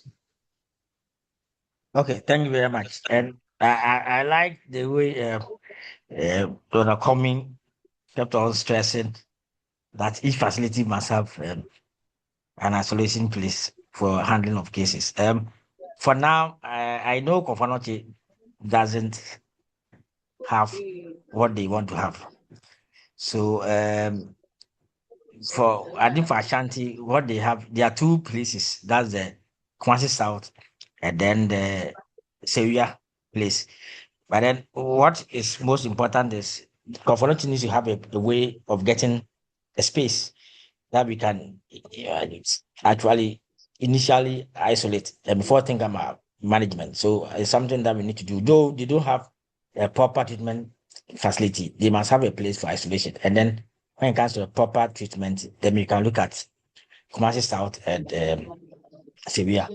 For the management of the front line, you see, when they had Ebola, the people that we had trained as rapid response teams, when it came to the actual, they didn't go.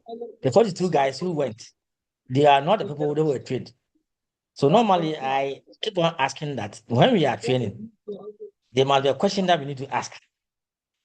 Whether or we need to be able to establish something which is out of the norm. But can these people be on the front line when the issue should occur? So on the surface of national, regional, and districts must have rapid response teams. But then based on the experience that we had in 2015, we need to have additional questions to ask or backgrounds to ascertain. It's not so easy, but it's something that we can think through. Which people will go when the actual event should occur? But then on the surface of it, every region, every district, every national level must have a set of expertise, lab, surveillance, case management, IPC, risk communication to be able to handle when there's an outbreak. But then, can it be real? I think those are issues that maybe psychosocial will have to come into play. Thank you. Thank you very much, Director. Dr. Richard Salome.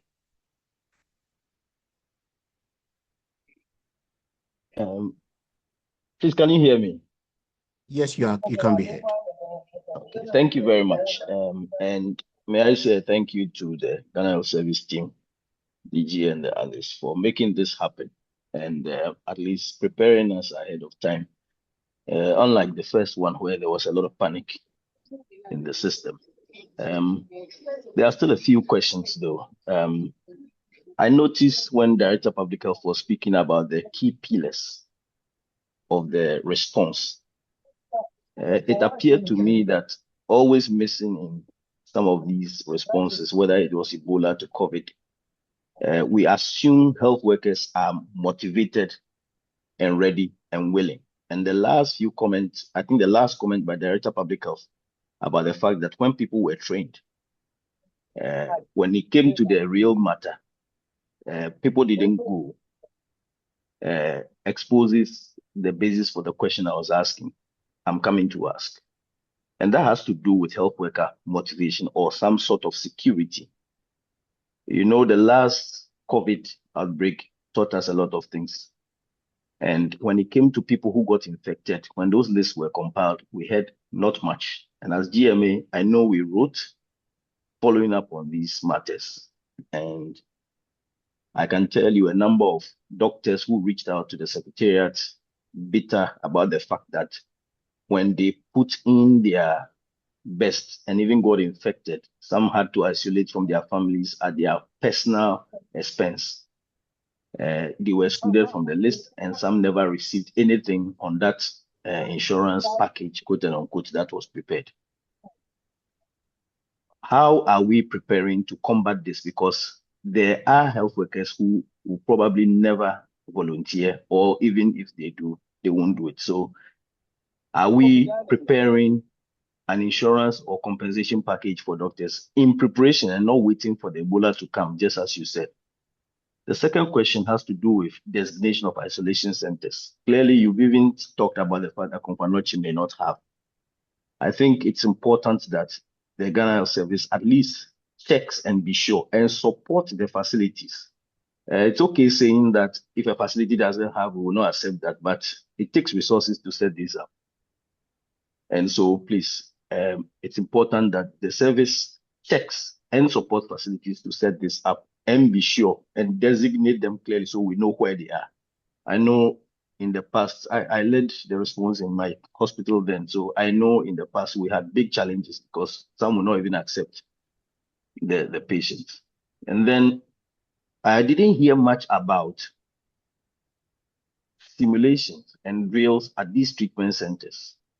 Because in the last time as well, when you refer people, people had not rehearsed the donning and doffing, and people had not rehearsed how to receive patients from ambulance, etc. And it was a big problem.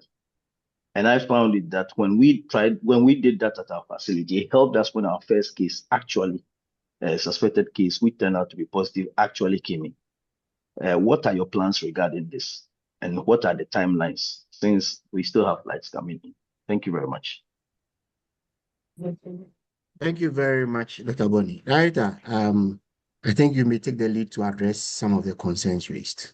Okay, so thank you very much. And some of the questions it will go to DG and the minister. But let me say that we are grateful for this meeting and some of the fallout. So this issue about health worker motivation has lingered, and it's an issue that we need to bring finality to it. And hopefully, GMA and the nurses will engage the hierarchy of the system to get things done properly. So I think it's something that I'll immediately communicate to DG about it. The next one is about the designation of transplant center. I know Oliver-Commey is keen on it. So, in as much as he is keen, I think that he also noted about how to be sure that what we need to do to make sure people have the minimum. Because some will be having high hallucinating, but what is the minimum? So I'm sure Dr. Comey will see how best he can have a quick through the country design or prescribe minimum as opposed to maybe the maximum structures that you need to call isolation places or treatment facilities. So it's something that I'll say is work in progress. When I made my presentation, there was a slide on simulation, and I talked about tabletop, functional, and full drills. So it's one of the things that we're going to do now that we don't have a case to test all aspects. It's not just about clinical, it's about running through all aspects, point of entry, surveillance to the end. So, Richard, we will come clear how to be done. Let me say that we've submitted the request to, I think, the minister. The partners who are also mobilizing. So hopefully we'll get our acts together to get clear timelines about how this things could be started. But then in small ways, some of these simulations have started. I know that the walkthroughs at the port of entries to see how it will be like when you have an infected passenger. So I think that it started somehow, but we'll get it clearly outlined when our funds are very much in place. So those are my comments. Maybe Dennis or Oliver or anybody can add on. Thank you. Thank you Maybe very let me much. try. Let me add some few things. Thank you, Yes, Dr. Comey, Director, please go ahead. for the comments on the isolation centers. I must say that there's a difference between an isolation center and maybe an Ebola treatment unit. The treatment unit will be where every day we will be managing the Ebola cases. Currently in the country, we have close to about 10 infectious disease centers scattered across the regions. Some regions may have more than one, but then some also are supposed to serve zones. So we will do our best. And like you said, we will need to help some of the facilities come up with what they need to do. Some polyclinics, very difficult to even get a small space. I think the call is that let's all put our heads together and let's see what we can do. The barest minimum is what may be needed. You hold, sometimes we call some of the places holding bays, where they are holding the patient for a short period, and by a certain period of time, the system shall move the patient to a more secure and humane place. So sometimes there's just isolation is separating the person from everybody, holding the person, and then we transfer the patient. So I guess the comments have been well made. When it comes to frontline, it's a very dicey and tricky situation. We've learned from the past. Somebody said, "Oh, I'm part of frontline," and I said, "What do you do?" Or during the COVID, where were we? You say, "Oh, we were at home, but because I'm a nurse or a doctor, I'm also frontline." Then I asked the person, "What about the person who was working in the treatment center? Are the two the same?"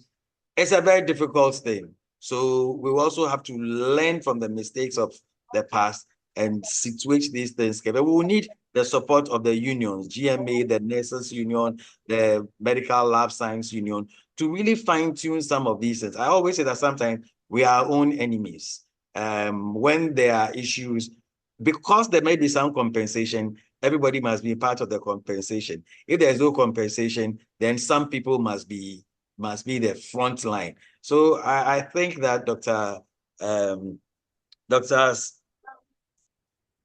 Doc raised a very important statement, and we all need to think through it, and we need to work on this before it happens. And I'm very grateful for that question. Thank you.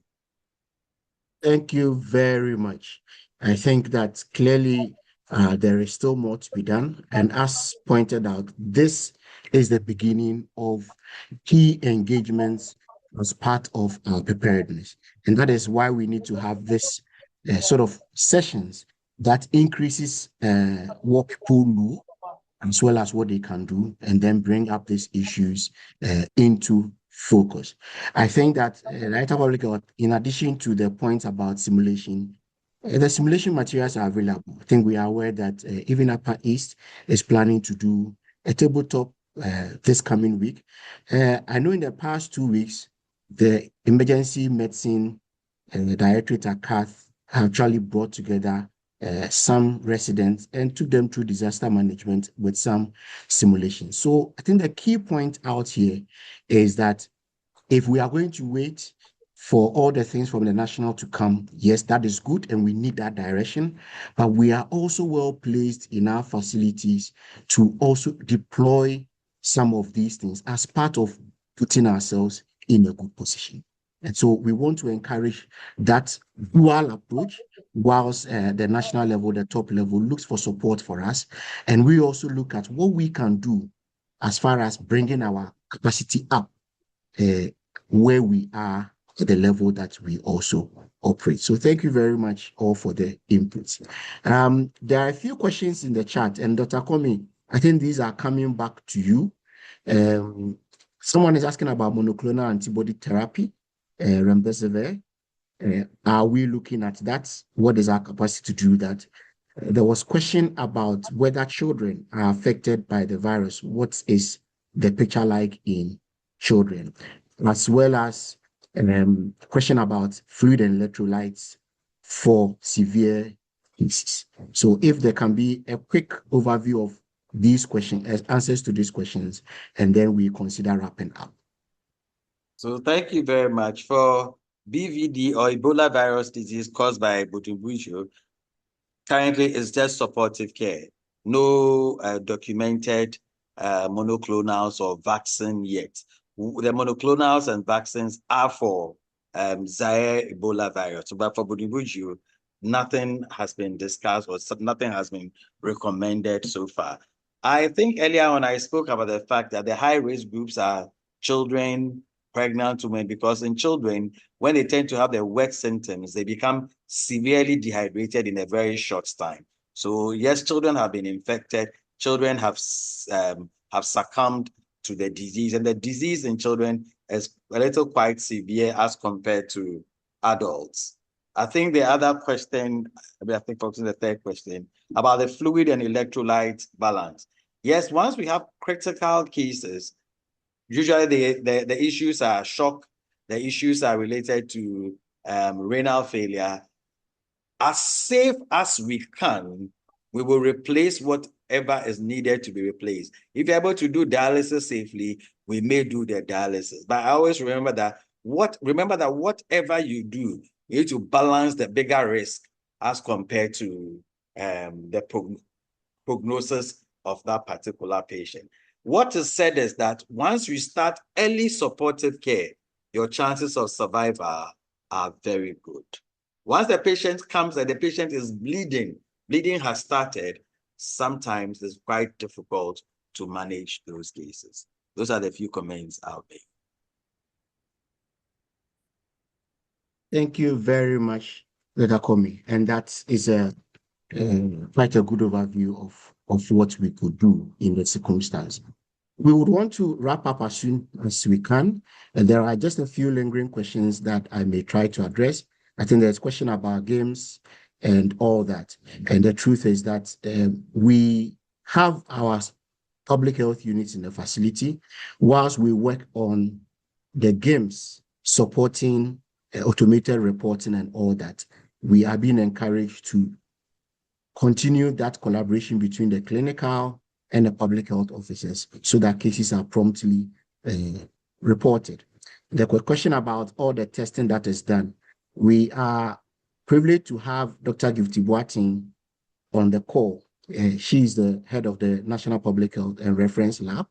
And so maybe I will let her say something quickly about the testing for other VH. I know Dr. Laryea mentioned this, it was in his presentation. But maybe Dr. Boateng, if you can quickly look at when a sample is submitted, the testing that is done, does it cover all the other VHFs automatically? Thank you, Dr. Afa, and good evening to everyone. DG and everyone. Yes, so when you suspect, although you would say Ebola, we will test for the other VHFs as well. So that is being done. Thank you very much. Thank you very much, Dr. Bati. And I think Dr. Laryea actually showed an interface where the lab runs all this panel of tests and do give us feedback on this. So that is something to be taking note of.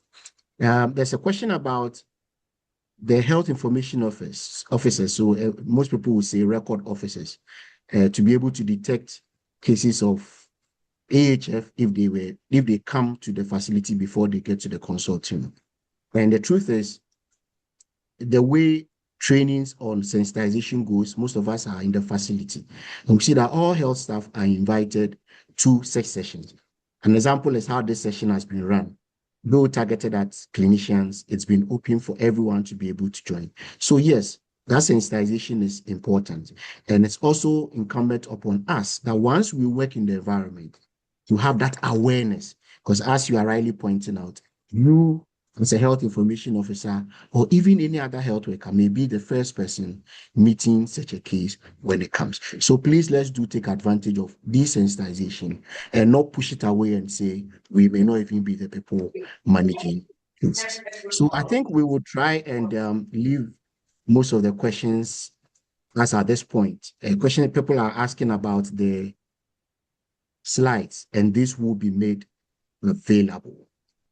So once you registered, the emails are there. The video would also be hosted on the GMA YouTube page, as well as the disease surveillance YouTube page. So we can all access it and refresh what was discussed here. And then the materials would also be made available to all of us who are on the call. I also see that Mrs. Bridget Enim, who is a Deputy Director of Health Promotion, is on the call. Madam Bridget, there was a question that I was hoping to see you to address. Maybe when you answer that, then we can take the closing remarks from GMA President and DG himself. There's a question about considering the cultural system of Ghana. Is there adequate public sensitization on how families care for the sick and manage sick relatives if we are thinking of acute hemorrhagic fevers like Ebola? So, Madam Bridget, if you could take us on a quick overview of this, then we could take a wrap-up comments.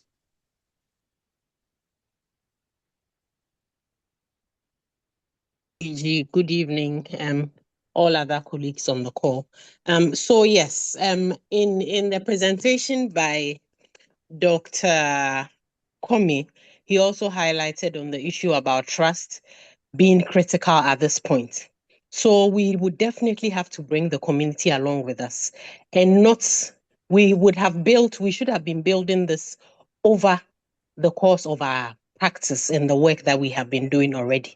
But we can strengthen it this time, especially so that we are in preparedness and not in the response phase. So every opportunity that we get with the patients in our consulting room, in whatever engagement, we should be able to let them know that this is the virus we're dealing with. We are preparing. It is not here. We don't have a vaccine for it, but we are sure that we can support them if they report early. Reporting early is key. So that is what I would say to that. Thank you, and over. Thank you very much.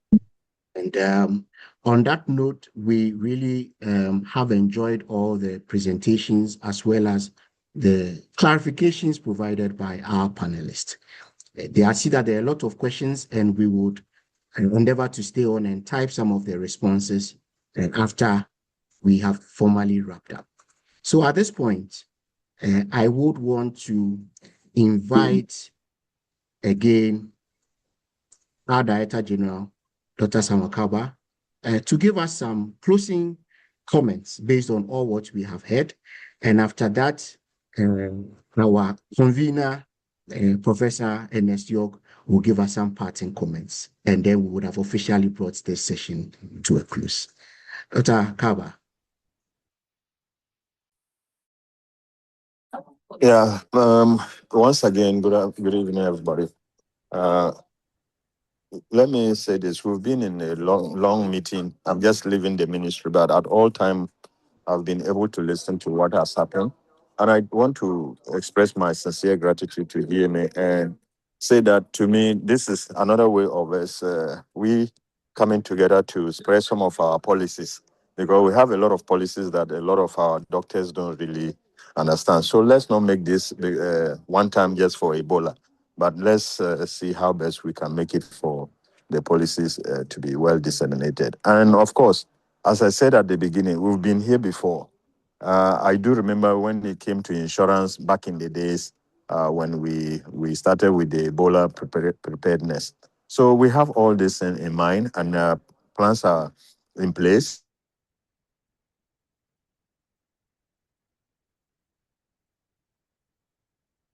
Talking about insurance and no, everything is being laid out from experience. So I want to say thank you so very much to everyone who took this time or her time to join and listen and ask questions. Finally, I've given some directives to my to the director IT to see if there is a possibility to work very hard to put some of these presentations on our Ghana Health Service website so that people can easily access them, and create a means where people can actually ask questions and they will be answered immediately by the team.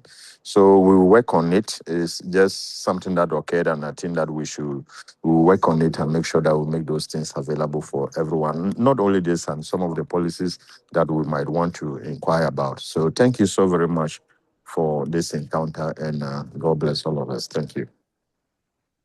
Thank you very much, Director General, Ghana Health Service. Prof. York, we would like to hear some wrapping comments from you. Yeah, thank you, and good evening once again. I have thoroughly enjoyed the discussions and the questions, and then the follow-up engagement. It's been quite educative.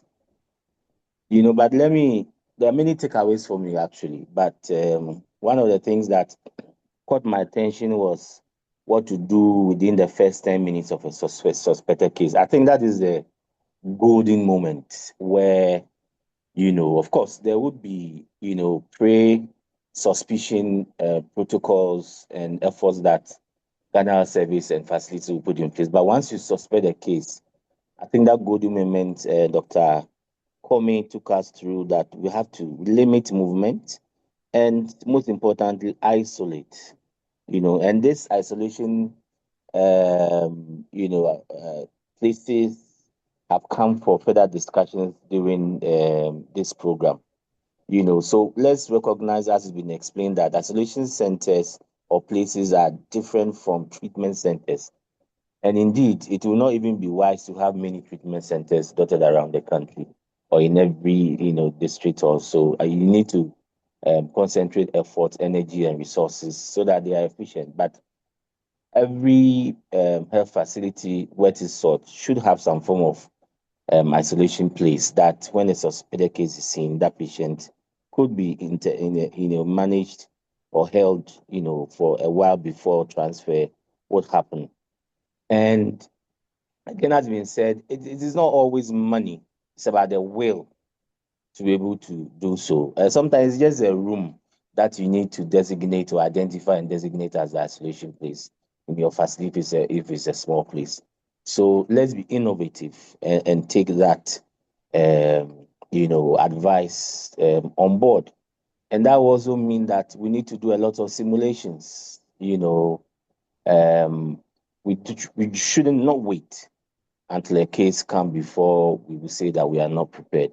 One of the things within the first 10 minutes, again, is to protect ourselves by wearing the appropriate PPEs and to notify the focal IPC person. Again, this will not come by luck. You have to, or all of us must prepare to be able to do that. And again, stabilize the patient. And we know that treatment is largely supportive, and then make the appropriate contact for patient to be treated. But as I conclude, let me admonish all of us as managers and as practitioners to show leadership. That is why I find this meeting very, very important. And it also shows that collaboration yield effort and yield success and brings results. And DJ, let me assure you that Ghana Medical Association stands ready to partner you in everything that you wish to do. And I can say on authority that Ghana Health Service is one of the most organized health system structures in Africa. And that has not come, through luck. That's come through years and years of hard work and discipline. And DJ, I congratulate you for what you have achieved over the period. And again, as a clinician, and I remember Dr. Commey making this point, not today, but other times, that not all bleeding cases are Ebola. People had seizures, I remember during the last episode, at Accra Psychiatric Hospital, and they bit their tongue, were bleeding, and everybody was running away. And sometimes patients, unfortunately, may die because we panicked. So whilst we agree that, yes, we all our suspicions for Ebola must be heightened, bleeding always occur in our clinical practice, and therefore going through the algorithm to arrive at what a case may be suspected or whether whether confirmed or not is very, very important. And so I'll conclude here and say that thank you once again, DJ, and your directors, led by Dr. Asiedu-Bekoe, and all the presenters done a yeoman's job, and to the CPD chairman and the committee members, as well as everybody who made this possible. On behalf of Ghana Medical Association, I say kudos. And for all attendees, I hope we've all been educated, and let's get ourselves prepared for the a possible case. We are just praying that it doesn't happen. But like I said, if you fail to plan, you plan to fail. Thank you once again, and have a good evening. Thank you once again, President, and we are grateful also for all our participants that have stayed with us the whole 2 hours and 23 minutes we have been here.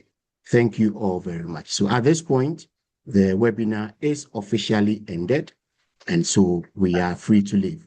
We would attempt to address any comments that may come after this point, but the webinar is officially closed. Thank you all very much. Happy Sunday to everybody. Bye. Thank you.